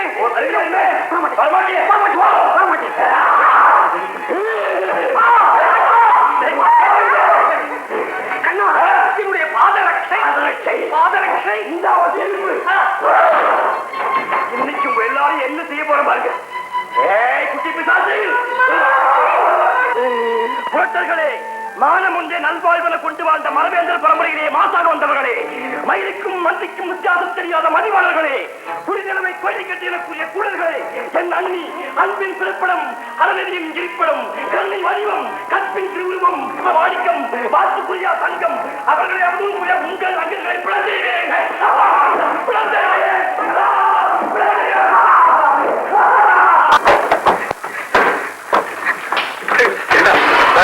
இப்படி ஆயிடுச்சா? ஏற்கனவே அரை பைத்தியமாக தான் இப்ப முழு பைத்தியமாயிட்டான். அப்பா, நம்ம பரம்பரையில் இதுக்கு முன்னாலேயே இந்த ட்ரபிள் உண்டா? சொல்லிடுங்கப்பா, எங்கிட்ட வைக்காதீங்க. ஏற்கனவே ஊர்ல இருக்கிறவங்க நாமெல்லாம் பைத்தியம் முடிச்சு கூண்டோட அலைய மாட்டோமான்னு வேண்டிக்கிட்டு இருக்காங்க. இந்த விஷயம் வெளியே தெரிஞ்சா நான் மாவட்டங்க தலைவியாச்சே எப்படி தலைய காட்டுவேன்? நான் சதுக்கு போக முடியுமா? ஆபீஸுக்கு போக முடியுமா? 4 பேருக்கு முன்னால தலை நிமிர்ந்து நடக்க முடியுமா? இந்த அசோக் பைத்தியம் மட்டும் வெளியில தெரிஞ்சது, அவ்வளவுதான். பைத்தியத்தோட தங்கச்சின்னு நம்ம ராஜிக்கு ஜன்மத்துக்கும் கல்யாணம் நடக்காது. என்னங்க செய்யறது? அவளுக்கு இப்ப கல்யாணம் பண்ணி வச்சிட வேண்டியது. இது என்னமா வேற தெரியாம பேசிட்டு இருக்கீங்க? அவனை இந்த ரூம்லயே அடைச்சு வச்சுட்டு ஒரு நல்ல டாக்டர் கூப்பிட்டு வைத்தியம் பார்ப்போம். இந்த விஷயம் வெளியில தெரியாம மறைச்சிருவோம். Very good idea.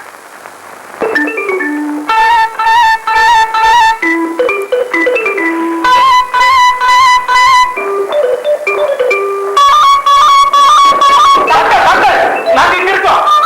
யாராவது முதல்ல நீங்க இங்க வாங்க. வழக்கமா என் பேஷண்ட் மாடியிலதான் இருக்கிற பழக்கம். இங்க யாரு சத்தம் பண்ணுறீங்களா? வெளியே யாராவது கேட்க போகுது. இந்த மகனுக்கு பைத்தியம்னு வெளியே தெரிஞ்சா இந்த மானமே போயிடும் டாக்டர்.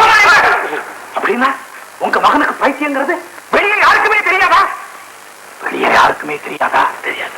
உங்களுக்கு தெரியும்ல, அதனால தானே போன் பண்ணோம். டாக்டர் எப்படி அவனை குணப்படுத்துறீங்க, எவ்வளவு பணம் பண்ணாலும் தரோம். விஷயம் ரகசியமா இருக்கட்டும். தப்பி தவறி கூட யாருக்கு தெரியக்கூடாது. Doctor please, doctor doctor doctor அப்படி எல்லாம் செய்யக்கூடாது. அப்புறம் உங்க மேலே எனக்கு சந்தேகம் வரும். பேஷண்ட் எங்க? அங்க.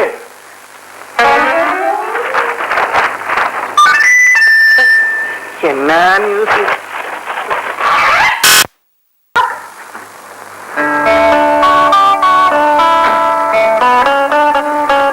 வாட்டிக்கும் சாப்பிடலாம்.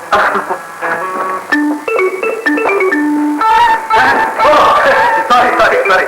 என்ன மிஸ்டர் ஆகுதுங்க? அசோக் எப்படி இருக்கு? குறைஞ்சிருக்கா? அவன் அண்ணி வந்ததுல இருந்து குறைஞ்சிருக்கா? அப்படியா? நான் போய் பார்த்துட்டு வந்துடுறேன். கூட்டி தானே வச்சிருக்கீங்க? டாக்டர், எனக்கு பைத்தியமா? இனிமே எப்படி நான் தெருவில் நடமாட முடியும்? உனக்கு பைத்தியம் வெளியே யாருக்குமே தெரியாது. ஆமா, நாங்க அந்த விஷயத்தை மறைச்சு வச்சிருக்கோம். நீ ரொம்ப ஸ்ட்ரெயின் பண்ணிக்காத, போய் ரெஸ்ட் எடுத்துக்கோ. டாக்டர், நான் சொன்னேனே என் கல்யாண விஷயம்.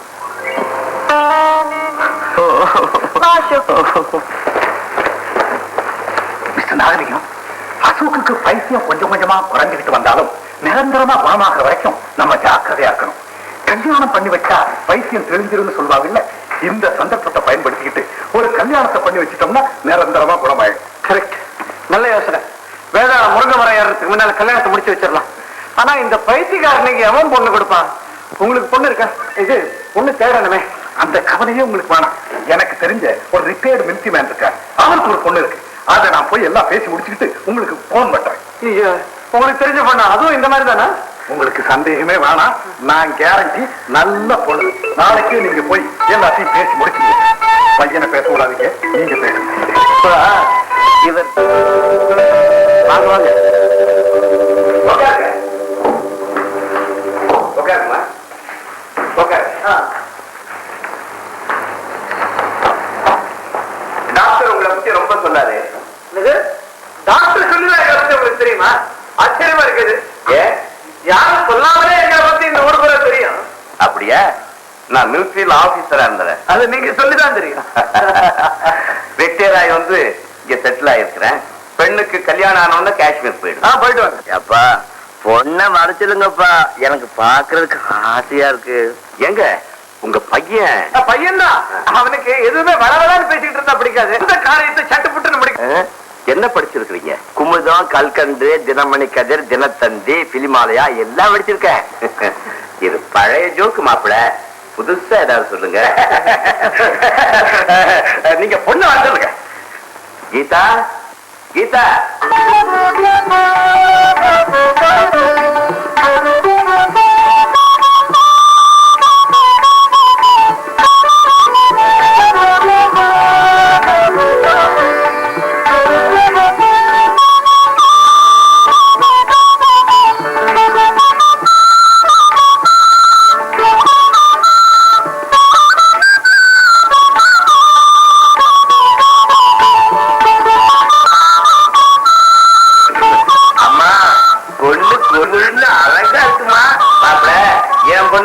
எப்படி இருக்கிறோம்?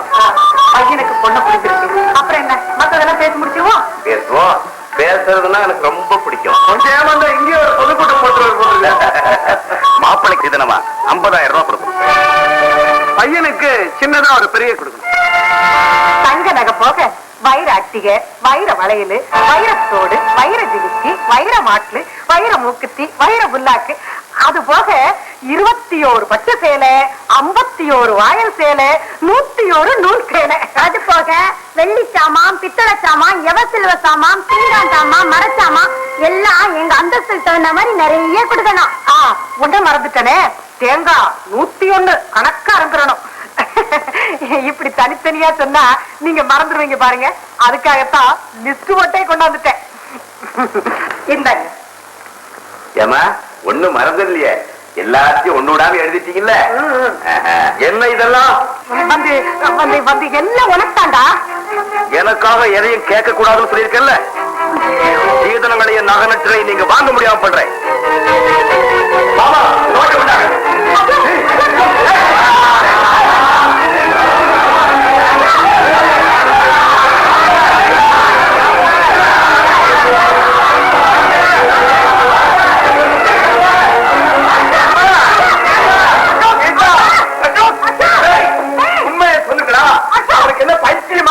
அதெல்லாம் ஒண்ணு இல்ல. எப்பாவது அப்படி லேசா வந்து அப்படி இப்ப நல்லா ஆயிட்டாங்க. ஆமா நல்லா ஆயிட்டா, அதனால அப்படி பண்ணிட்டான். உங்க மேல மட்டும் தப்பு இல்லையா? நீங்க உங்க பொண்ண உங்க மாதிரி தடியா பருமனா வளர்த்துறதா இவ்வளவு சுலபமா தூக்கிருப்பானே. பைத்தியத்தை பொண்ணு பாக்கிறதுக்கு கூட்டிட்டு வந்ததும் இல்லாம பொல்லியா இருக்கான்னு மருத்துவ வேலையா பண்ண உன்னை அப்புறம் கவனிச்சுக்கிறேன். அம்மா கீதா பாத்து எவ்வளவு பாத்து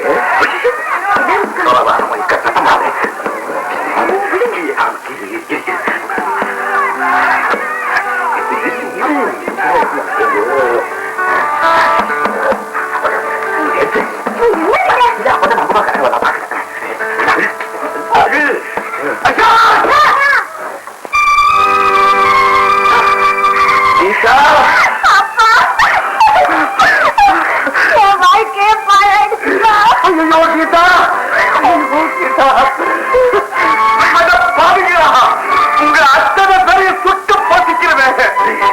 எனக்கு இருக்கிறது ஒரே ஒரு பொண்ணு. பைத்தியங்கிற வாழ்க்கையை நடத்த பாட்டுட்டீங்களா? இப்பவே போலீஸுக்கு போன் பண்றேன். உங்க அத்தனை பேரையும் 12 வருஷம் உள்ள தள்ளுறேன். அவசரப்படாதீங்க சார். இந்த மாதிரி நடக்கும் நாங்க கனவுல கூட நினைக்கல சார். உள்ள தள்ளுறதுனால உங்களுக்கு ஒரு நன்மையும் இல்லை. உங்க பொண்ணு வாக்கி வெளியில தெரிஞ்சா நம்ம எல்லாருக்கும் தான் சார் வேற வழி இல்லைங்கிறதுக்காக நான் ஒத்துக்கிறேன். நீங்க செஞ்ச தவறுக்கு தண்டனை கொடுத்தாதான் சரியா இருக்கும். உங்க பொண்ணு கொடுத்துருங்க. கொடுக்கிறேன், ஆனா 2 லட்சம் ரூபாய் கொடுக்கணும். வேற வழி இல்லை. இல்லன்னா போலீஸுக்கு போன் பண்ணுவேன். 10 லட்சம் ரூபாய் மான லட்சம் வரைக்கு போடுவேன். பணத்தை கொடுத்துறேன், ஆனா கல்யாணத்தை ரகசியமா முடிச்சிடணும். கல்யாணத்தை பண்ணி வைக்கிறதுக்கு ஐயருக்கு என்ன பண்றது? இது ஒரு பெரிய கஷ்டமா? அப்பா தலைக்கு சேலம் பண்ணி குடிமை வச்சிடலாம். கவலைப்படாதீங்க, ஐயர் கல்யாணத்துக்கு சொல்ற மந்திரத்தை டேப் பண்ணி வச்சிருக்கிறேன். டேப் வச்சே கல்யாணத்தை ரகசியமா முடிச்சிருவோம்.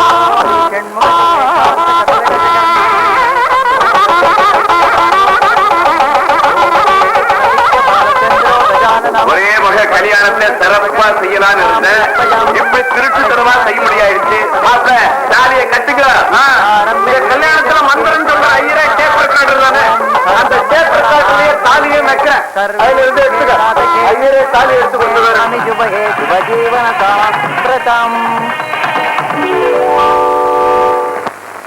டேய் சண்முகம், சிகரெட் குடுறா.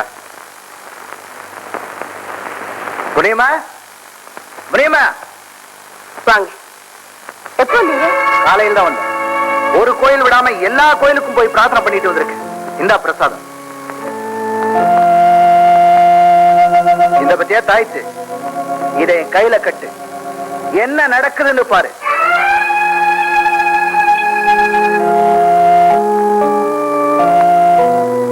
என்ன முடியுமா? தாய்த்துமா, இவர்தான் என் புருஷன். முனியுமா, தாய்த்து எதுக்கு? லாட்டரி சீட்ல பரிசு விழணும்னு வேண்டிக்கிட்டீங்களா? அட இல்லம்மா, நிஜமாவே எங்களுக்கு லாட்டரியில லட்சம் ரூபாய் பரிசு விழுந்தது. இவர் அந்த சீட்டை ஒரு மலை முழுங்கி மகாதேவன் கிட்ட கொடுத்து ஏமாந்துட்டாரு. அடப்பாமே, அது இப்படி ஏமாத்தினாங்க? அவங்க பொழப்பே அதாம்மா. அங்க விசுவாசமா பெரிய மனுஷங்களா நினைச்சவங்களே எங்களை ஏமாத்திட்டாங்க. ஏமுனியம்மா, லட்சம் ரூபாய் ஏமாந்துட்டு சும்மாவா விட்டீங்க? எங்களை ஏமாத்தினவங்க பெரிய அசகாய சூரனுங்க. அவங்கதான் ஏமாத்தினாங்க நிரூபிக்க சாட்சியம் இல்ல. அவங்கள நல்லவங்க நம்பின, அப்புறம் தானே தெரிஞ்சது அவங்க பெரிய அயோக்கியங்கன்னு. ஏழுங்க ஏமாந்தா ஆண்டவங்கிட்ட தானே முறையிட முடியும். அதனாலதான் பகவதி அம்மன் கோயிலுக்கு போய் எலுமிச்சம்பழம் வெட்டி போட்டேன். பத்திரகாளி அம்மன் கோயிலுக்கு போய் காசு வெட்டி போட்டேன். அது மட்டுமா, மாரியம்மன் கோயிலுக்கு போய் கோழி வெட்டி பொங்கல் வச்சுட்டு வந்திருக்கேன். கவலைப்படாத முனியம்மா, பகவதி அம்மை சக்தி வாய்ந்த தெய்வம். ஏமாத்துறவங்களை சும்மா விடாது. ஒரு வாட்டி இப்படிதான் எங்க வீட்டு வேலைக்கார ஒரு வெள்ளி செம்ப திருடிட்டான். நாங்க உடனே பகவதி அம்மனுக்கு வேண்டிக்கிட்டோம். மறுநாளே அவன் ரத்த வாந்தியா எடுத்து சொம்ப கொண்டு வந்து கொடுத்துட்டான். தெய்வம் சும்மா விடாதும்மா, அந்த நம்பிக்கையில தான் நாங்க இருக்கோம். ஆமா, உங்க மாதிரி ஏழைங்களை ஏமாத்தின அந்த ஈவு இறக்கம் இல்லாதவங்க யாரு? அதை கேட்காதீங்கம்மா. யாராவது இந்த ஊர்ல ரத்த வாந்தி எடுத்தாங்கன்னா அவங்கதான் எங்களை ஏமாத்தினாங்கன்னு நீங்களே வரம்புல வரம்ப.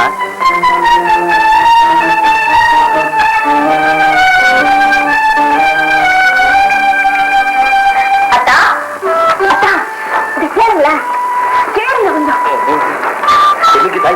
நம்ம போட்ட திட்டப்படியே முனியமாவும் அவங்க புருஷனும் சாமி தம்பலாம் அலந்து விட்டாங்க. மாமா மாமி உங்க அண்ணன் எல்லாம் பயந்து நடுங்குறாங்க. ஐயோ, மூளையே மூளை. உன் திட்டமெல்லாம் வச்சு எறிஞ்சிட்டு வருது. இதனால முனியமாவுக்கு சேர வேண்டிய பணத்தை அவங்க கொடுத்துட்டாங்கன்னா ரொம்ப சந்தோஷப்படுவேன்.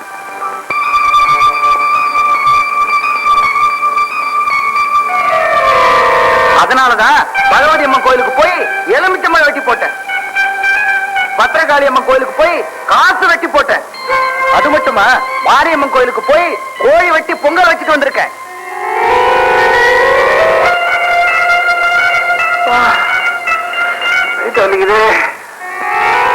பகவதி அம்மை சக்தி வாய்ந்த தெய்வம். ஏமாத்துறவங்களை சும்மா விடாது. ஒரு வாட்டி இப்படிதான் எங்க வீட்டு வேலைக்கார ஒரு வெள்ளி செம்ப திருடிட்டான். நாங்க உடனே பகவதி அம்மனுக்கு வேண்டிக்கிட்டோம். மறுநாளே அவன் ரத்த வாந்தியா எடுத்து சொம்ப கொண்டு வந்து கொடுத்துட்டான். தெய்வம் சும்மா விடாதும்மா, அந்த நம்பிக்கையில தான் நாங்க இருக்கோம்.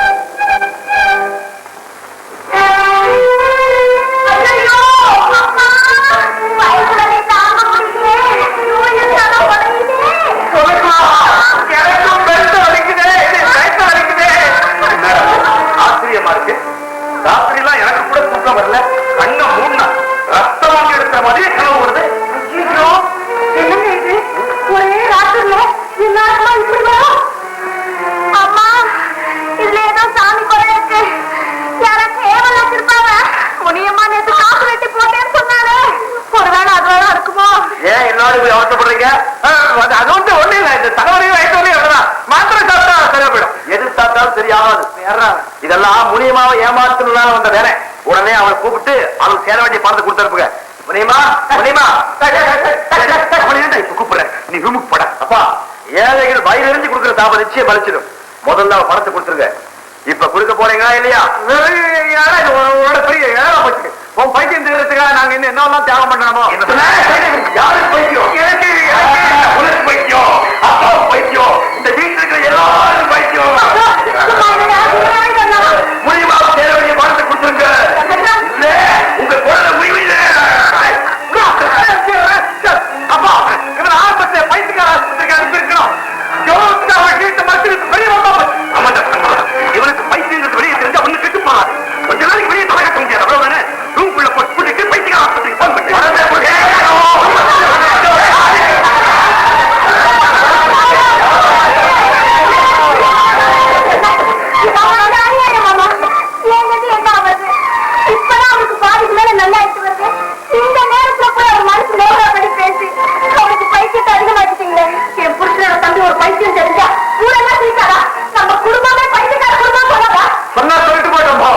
என்னடா இப்படி சொல்றேன்? ராணி ஒரு பைத்தியக்காரனுடைய தங்கச்சின்னு தெரிஞ்சா அவளை யாரா கல்யாணம் செய்துக்குவா? கல்யாணம் செய்து காட்டி போட்டோமோ? சண்முகம், பணத்துக்காக எல்லாரோட வாழ்க்கையும் பாராட்டிடாதீங்க. பணம் போனா வரும், மானம் போனா வராது. என்னங்க எல்லாருமா செஞ்சு முயற்சிக்காதீங்க. ஏற்கனவே குழம்பு என்ன குழப்பாதீங்க. நீ கூட இப்படி பேசுறது நான் நினைக்கவே இல்லை. எது எப்படி வேணும்னாலும் போகட்டும். ஆனா அந்த பைத்தியக்கார சொல்ற மாதிரி இனிமே இந்த வீட்டுல எதுவும் நடக்காது. நடக்க நானே அப்பாவை விட மாட்டேன்.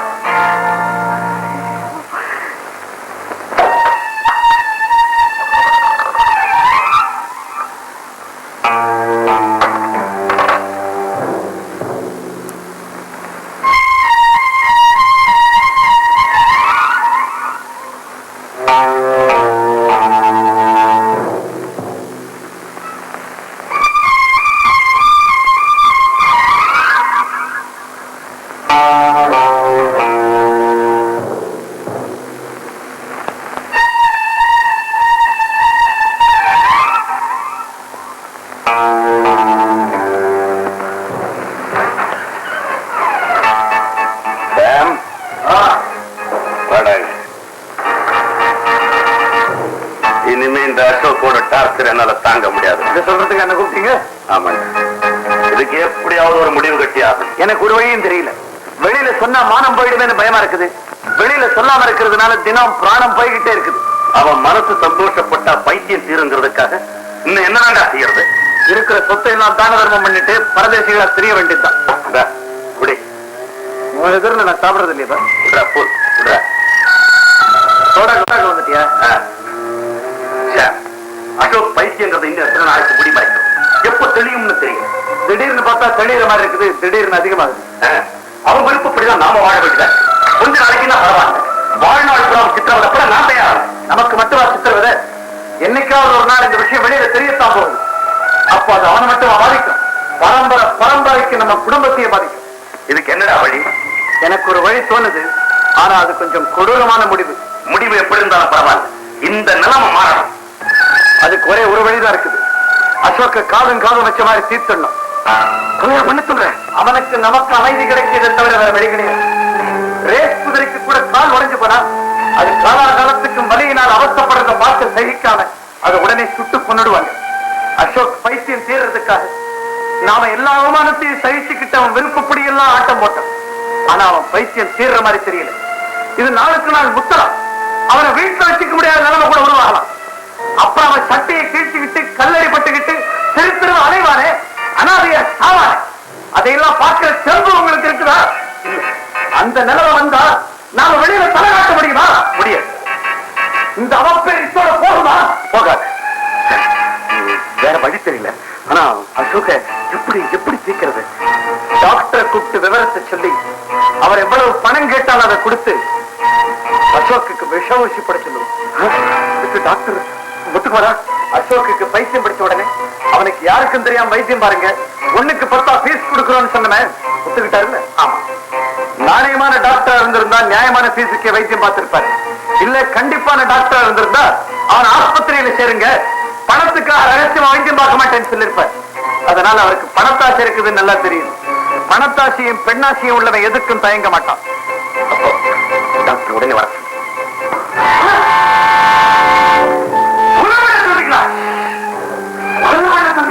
ஆமா, நல்லா யோசனை பண்ணிட்டு சொல்றோம். நாங்க சொன்ன காரணம் சரியா தவறா நீங்களே சொல்லுங்க. காரணம் சரிவா? ஆமா, காரணம் சரின்னா காரியத்தை முடிச்சிட வேண்டியதானே. டாக்டர், அசோக் எனக்கு தம்பி. அப்பாவுக்கு என்ன போல அவன ஒரு பிள்ளை. அசிங்கப்பட்டு அகௌரவப்பட்டு மானங்கிட்டு அவன் வாழறத விட சாகிறதே மேல் அவன் மேல இருக்கிற பாசத்தினாலதான் நாங்க முடிவு பண்ணிட்டோம். டாக்டர், நீங்க மட்டும் இந்த உதவியை செஞ்சா எங்க பரம்பரையை காப்பாற்ற மாதிரி. இதனால அசோக்குக்கு நிம்மதி, எங்களுக்கு நிம்மதி. அந்த சின்ன பொண்ணு அசோக் கொண்டாட்டி அதுக்கு அது என்ன ஆகிறது? டாக்டர், அசோக் பைத்தியக்காரங்கிற விஷயம் இப்ப யாருக்கும் தெரியாது. எல்லாரும் அவனை நல்லவன் நினைச்சுக்கிட்டு இருக்காங்க. ஒரு பைத்தியக்காரனுக்கு பொண்டாட்டியா இருக்கிறத விட ஒரு நல்லவனுக்கு விதவையா இருக்கிறது எவ்வளவோ மேல்.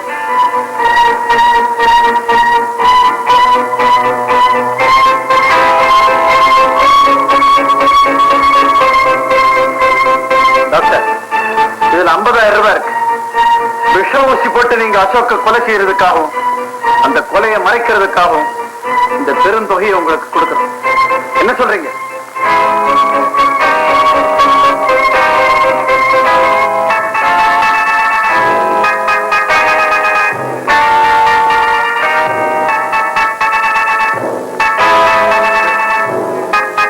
உங்க நன்மைக்காக, ஒரு நல்ல காரணத்துக்காக இந்த திட்டத்துக்கு நான் ஒத்துக்கிறேன். ஆனா நீங்க எனக்கு ஒரு லெட்டர் கொடுக்கணும். ஏன்னா அசோக்குக்கு விஷ ஊசி போட்டு கொன்னுடுங்க அப்படின்னு எழுதி கையெழுத்து போட்டு கொடுக்கணும். விளையாடுங்களா மிஸ்டர் நாகலிங்கம்?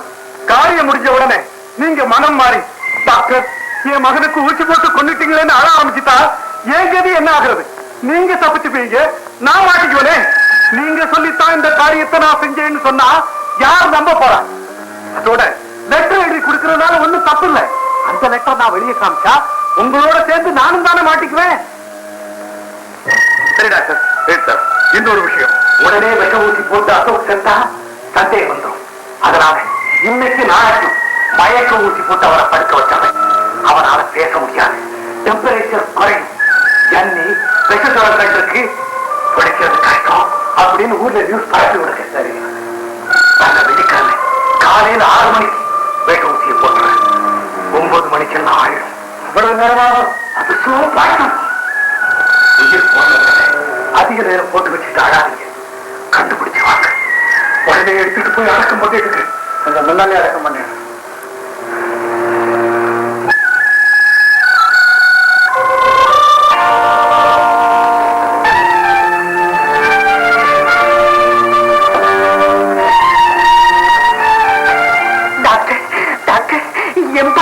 இப்போ ஒண்ணும் சொல்றதுக்கு இல்ல.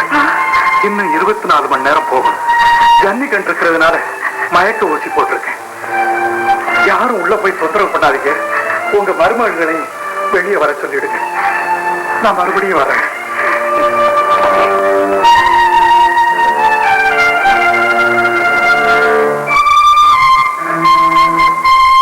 திட்டப்படி எல்லாம் ஒழுங்கா நடந்துகிட்டு காலையில 6 மணிக்கு வந்து விஷ ஊசி போட்டுறேன்.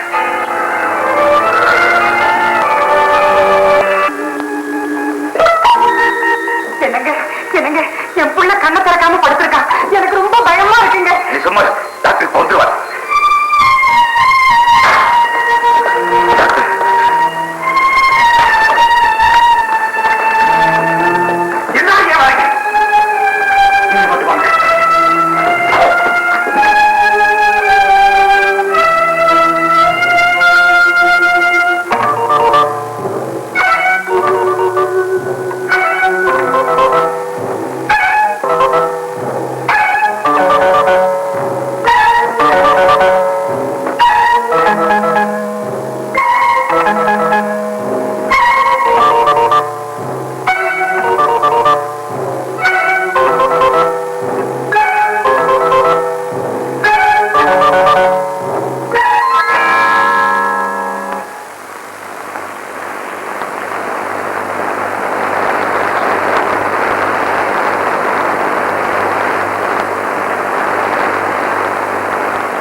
தம்பிக்கு எப்படிங்க இருக்கு? உன் வேலையை பார்த்து போடி.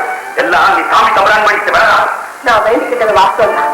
ஆனா என்ன மோசம் செஞ்சவங்களை தெய்வம் தண்டிச்சிருந்தா நான் சந்தோஷப்பட்டிருக்கேன். முனியம்மா ஏன் ஆண்கால் பேசுறீங்க? சும்மா இருங்க. என் புருஷனை காப்பாத்துறதுக்காக நீங்க எவ்வளவோ கஷ்டப்படுறீங்க. அவரை நீங்க நிச்சயம் காப்பாத்துருவீங்கிற நம்பிக்கை எனக்கு இருந்தாலும் என் மனசுக்குள்ள ஏதோ ஒரு பயம் என்ன உனக்கு எடுக்குது. டாக்டர், ஒரு பொண்ணுக்கு தாலி பாக்கியத்தை விட பெரிய பாக்கியம் வேற எதுவுமே கிடையாது. எனக்கு கல்யாணம் ஆகி 1 வாரம் தான் ஆகுது. இந்த நிலையில அவருக்கு ஏதாவது ஆயிட்டா நான் விதவை ஆயிடுவேன் டாக்டர். நான் விதவை ஆகக்கூடாது. உங்களை தான் நான் மலை போல நம்பி இருக்கேன். தீர்க்க சுமங்கலியா இருந்து என்ன ஆசீர்வாதம் பண்ணுங்க டாக்டர், என்ன ஆசீர்வாதம் பண்ணுங்க. தீர்க்க சுமங்கலி யாருமா? தீர்க்க சுமங்கலி யாரு?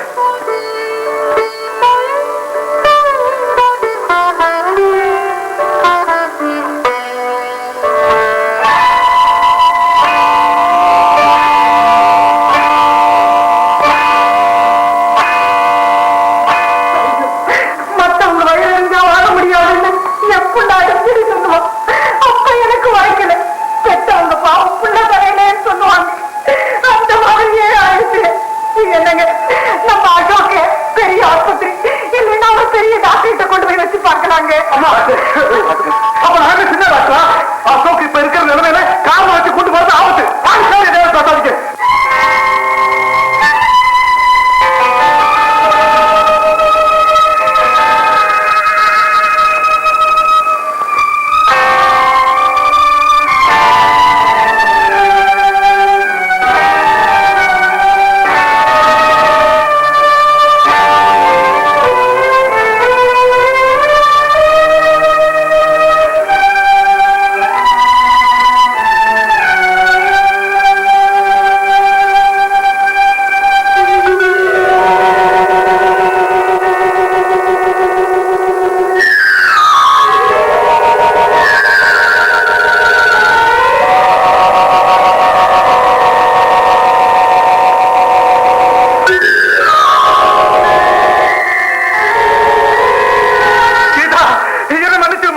சாதிக்க காலத்துக்கு மாற்ற முடியாத மாபெரும் தப்பை நான் பண்ணிட்டோமா? உங்களுக்கு என்ன இன்னும் என்ன ஆகணும்? என் 20 வருஷ சர்வீஸ் கேவலம் பணத்துக்காக இறந்துட்டதே. கடவுளே, என்னை இவ்வளவு பெரிய பாவம் செய்ய வச்சிருக்கே. என்ன டாக்டர், என்ன சொல்றீங்க? டாக்டர், டாக்டர், நான் டாக்டர் இல்ல, உயிர்களை காப்பாற்ற வேண்டியவரா? என்னால ஒரு உயிர் போக போகுது. நான் கொலைகாரன். இவங்க கொடுத்த 50,000 ரூபாய்க்கு ஆசைப்பட்டு அசோக்கு விஷம் ஊசி போட்டேன். பாவிகளா, கடவுளே, இது என்ன கொடுமை? அத்தானுக்கு விஷம் ஊசி போட்டீங்களா? ஆமாமா, இவங்க தான் செய்ய சொன்னாங்க. நான் செய்யலாமா? செஞ்சுட்டேன். 50,000 ரூபாய் பணம் கொடுத்தாங்க. நான் வாங்கலாமா? வாங்கிட்டேன். விஷம் ஊசி போட சொன்னாங்க. நான் போடலாமா? போட்டேன். என்னங்க, டாக்டர் சொல்றது உண்மைதானா? பெத்த பிள்ளைங்க பணம் கொடுத்து நீங்களே கொலை செய்ய சொன்னீங்களா? நான் நம்ப மாட்டேன். என்னால நம்பவே முடியல. சத்தியமா? இதோ லெட்டர் எழுதி கொடுத்துருக்காங்க பாருங்க. டாக்டர், உங்களை நான் தெய்வமா நினைச்சிருந்தேன் டாக்டர். இவங்க எல்லாம் மனுஷங்க இல்லைங்கிற விஷயம் தான் எப்போ தெரிஞ்சதாச்சு. அவளுக்கு ஒரு விஷ ஊசியை போட்டு தீர்க்க சுமங்கலியா இருந்து என்ன வாழ்க்கை உங்களுக்கு எப்படி டாக்டர் மனசு வந்தது? டாக்டர், டாக்டர், எனக்கு ஒரு விஷ ஊசி போடுங்க டாக்டர். போடுங்க, போடுங்க டாக்டர். போட மாட்டீங்கன்னு, சும்மா போட மாட்டீங்கன்னு. ஆமா, டாக்டர் சும்மா விஷ ஊசி போட மாட்டாரா? அவருக்கு ஒரு 50,000 கொடுங்க மாமா. எனக்கு ஒரு விஷ ஊசி போட சொல்லுங்க மாமா. 50,000 ரூபாய் கொடுங்க மாமா. கீதா, தப்பு பண்ணிட்டோம்மா. நாங்கெல்லாம் தப்பு பண்ணிட்டோம்மா. எங்களை மன்னிச்சிடுமா, எங்களை மன்னிச்சிடு. அம்மா, என்ன அப்புறம் பேசிக்கலாம். தம்பி உடனே பெரிய ஆஸ்பத்திரிக்கு தூக்கிட்டு போய் விஷமுறிவுக்கு ஏதாச்சும் மருந்து கொடுக்க சொல்லலாம். டாக்டர், டாக்டர், நீங்க போட்ட விஷ ஊசிக்கு முறிவும் இருந்திருக்கா? ஆமா டாக்டர், எப்படியாவது அசோக்க பழக்க வச்சிருங்க. நீங்க சொன்ன நேரம் முடிய இன்னும் டைம் இருக்கு டாக்டர். Please doctor, please. இருக்கு, முறிவு மருந்து பெரிய ஆஸ்பத்திரியில இருக்கு. அதை எப்படி வாங்குறது? ஏன் விஷ ஊசி போட்டீங்கன்னு கேட்டா நம்ம எல்லாரும் தூக்கு வேலைக்கு போடுவேன். நான் போறேன் டாக்டர். இப்பதான் மனித தன்மைனால என்ன நான் புரிஞ்சுக்கிட்டேன். நான் செய்த பாவத்துக்கெல்லாம் என்ன தண்டனை கிடைச்சாலும் நான் அனுபவிக்கிறேன். வாங்க ஆஸ்பத்திரிக்கு போலாம். வாங்க டாக்டர். நிச்சயமா உங்களை காட்டி கொடுக்க மாட்டோம். எல்லா பழியும் எங்க பேர்லயே போட்டுக்கிறோம். வாங்க டாக்டர். இருங்க இருங்க. என்கிட்ட கூட ஒரு விஷமுறிவு மருந்து இருக்கணுமே.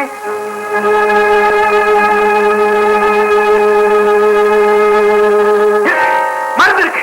இந்த ஊசியை போட்டா அசோக் நிச்சயம் படுத்திக்கலாம். அசோக் அந்த மருந்து கொடு. விஷம் தலைக்கு ஏறதுக்குள்ள அந்த மருந்து போட்டாகணும். வேண்டாம் டாக்டர், நான் உயிர் வாழ விரும்புறேன்.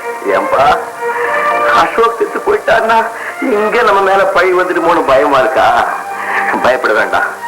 மயக்கம் தெரிஞ்சு எழுந்ததும் நீங்க பேசினதெல்லாம் கேட்டேன். முதல்ல என்னாலேயே நம்ப முடியல. அப்பா உங்களை எல்லாம் திருத்தணுங்கிறதுக்காகத்தான் நான் பைத்தியமா நடிச்சேன். ஆனா அது அவ்வளவு தண்டம்னு இப்பதான் புரிஞ்சுக்கிட்டேன். உங்களுக்கு மகன்னு சொல்லிக்கிட்டு வாழ்றதை விட சந்தோஷமா சாகிறதே மேல். பயப்படாதீங்க. நானே தற்கொலை செஞ்சுட்டு தான் எழுதி கொடுத்துட்டு தான் சாகும். சாகும்போது கூட என்ன காப்பாற்றணும்னு நினைக்கிற பெருந்தன்மை உனக்கு இருக்குது. நேற்று வரைக்கும் உன்னை என் தம்பின்னு சொல்லிக்கவே நான் வைக்கப்பட்டேன். இன்னைக்கு உனக்கு அண்ணன் சொல்லிக்கிறதுல பெருமைப்படுறேன். அந்த மருந்து கொடுத்துற நேரமாகுது. என்ன விஷ ஊசி போட்ட விஷயம் வெளியே தெரிஞ்ச பிறகுதானே இந்த பாசமும் நேசமும். ஒருவேளை மனசாட்சிக்கு பயந்து டாக்டர் புலம்பாம இருந்திருந்தா சும்மாதானே இருந்திருப்பீங்க. இல்ல அசோக், இல்ல. ஊசி போடும் போது கூட சும்மாதான் இருந்தோம். அதுக்கப்புறம் ஒவ்வொரு வினாடியும் சித்திராத அனுபவத்தோம். எங்களை மன்னிச்சிருப்பா. பெத்த கடனுக்காக இவ்வளவு பெரிய தப்ப நான் மன்னிக்கலாம். ஆனா நம்ம குடும்பத்துக்காக உழைச்ச முனிமாவுக்கு நீங்க செஞ்ச கொடுமைகளை தெய்வம் மன்னிக்குமா? அவளுக்கு சேர வேண்டிய பணத்தை நாங்க திருப்பி கொடுத்துறோம்பா. இந்த ஊர்ல அவளை மட்டுமா நீங்க ஏமாத்துறீங்க? எத்தனை பேர் வயிற்றுல வச்சீங்க? எத்தனை பேர் வீட்டை ஜப்தி பண்ணீங்க? அசோக், நாம் யார் யாரை மோசம் பண்ணணும் அத்தனை பேருக்கு திருப்பி கொடுத்துறேன். நான் என்னடா கொடுத்துறது? நீயே கொடுத்துறா. எல்லா பொறுப்பையும் உங்ககிட்ட ஒப்படைச்சுறேன். ஆனா ஊசி மட்டும் போட்டுக்கிறா, மருந்து கொடுறா. இன்னமும் உனக்கு நம்பிக்கை வரல. இப்ப போலீஸ்க்கு போன் பண்ணி அவங்க வர வைக்கிறேன். நாங்க செஞ்ச தப்புக்கு தண்டனை எனக்கு வச்சு போறோம். எதுங்க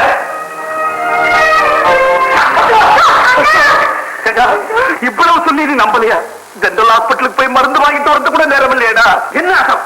நான் கஷ்டப்பட்டு சிரமப்பட்டு வாங்கி வச்சிருந்த குளுக்கோஸ் பாட்டில் உடச்சுட்டேன். ஆமா, இப்ப நான் உடைச்சது வெறும் குளுக்கோஸ் பாட்டில் தான். ஆமா, நான் இவனுக்கு போட்டது விட்டமின் பி இன்ஜெக்ஷன், விஷ ஊசி இல்லை. உண்மையிலேயே உங்களை எல்லாம் திருத்தலங்களுக்காகத்தான் இப்படி ஒரு நாடகம் ஆடி உங்களுக்கு எல்லாம் சொல்ல கொடுத்தேன். அதுக்காக என்ன மன்னிச்சிடுங்க. என் குடும்பமும் நல்ல குடும்பம்னு இந்த நாட்டை எல்லாரும் சொல்லணுங்கிறதா என்னுடைய ஆசை. ஆசைக்கு நாங்க யாரும் குறுக்கரிக்க மாட்டோம். முடிஞ்ச வரைக்கும் உதவி. நாளைக்கு நான் அழகு பிடிச்ச நகை பாத்திரம் எல்லாத்தையும் திருப்பி கொடுத்தேன். அம்மா அண்ணா, இனிமே நான் சேர மாட்டேன். இனிமே நான் சீரட் பிடிக்க மாட்டேன், குடிக்க மாட்டேன், மத்தவங்களை திட்ட மாட்டேன், சுமரா நடந்துக்க மாட்டேன். விட வேண்டிய பழக்கங்கள் என்கிட்ட நிறைய இருக்குமா. மொத்தத்துல இனிமே நான் நல்லவனா இருப்பேன். மறுபடியும் மாற மாட்டீங்களே? தலைவீழ நின்னாலும் மாற மாட்டேன். ஆமா, இந்த நாடகத்துக்கு உனக்கும் பங்கு உண்டு? ஆமாங்க, ஆனா நான் சைடு ஹீரோயின் தான். அதுதான் ஹீரோயின். ஆமா, ஹீரோயின் ஹீரோ பக்கத்துல வந்து இல்லமா. இப்படி ஒரு நல்ல காட்சியை பார்க்க தவங்க இருக்கும். எப்போ இந்த சந்தோஷம் எல்லாருக்கும் நினைக்கும். நான் சாமியை வேண்டவும் இல்லை, காசு வெட்டி போகவும் இல்லை. எல்லாம் தம்பி சொன்னபடி செஞ்சேன். மணிவா, கொஞ்சம் பணத்தை வாங்கிட்டு போ. யார் சொன்னாலும் இந்த வீட்டை விட்டு நான் போக மாட்டேன் தம்பி. இனிமே இது என் சொந்த வீடு மாதிரி. தாராளமா இங்கே லாட்டரி பணத்தை வாங்கிட்டேன். அப்போ நான் வந்த வேலை நல்லபடியா முடிஞ்சது. நான் வரட்டுமா? நீங்க செய்த உதவியை நான் மறக்கவே மாட்டேன். ஒரே ஒரு ரிக்வெஸ்ட், அந்த 50,000 ரூபாய் திருப்பி கொடுத்துறீங்க.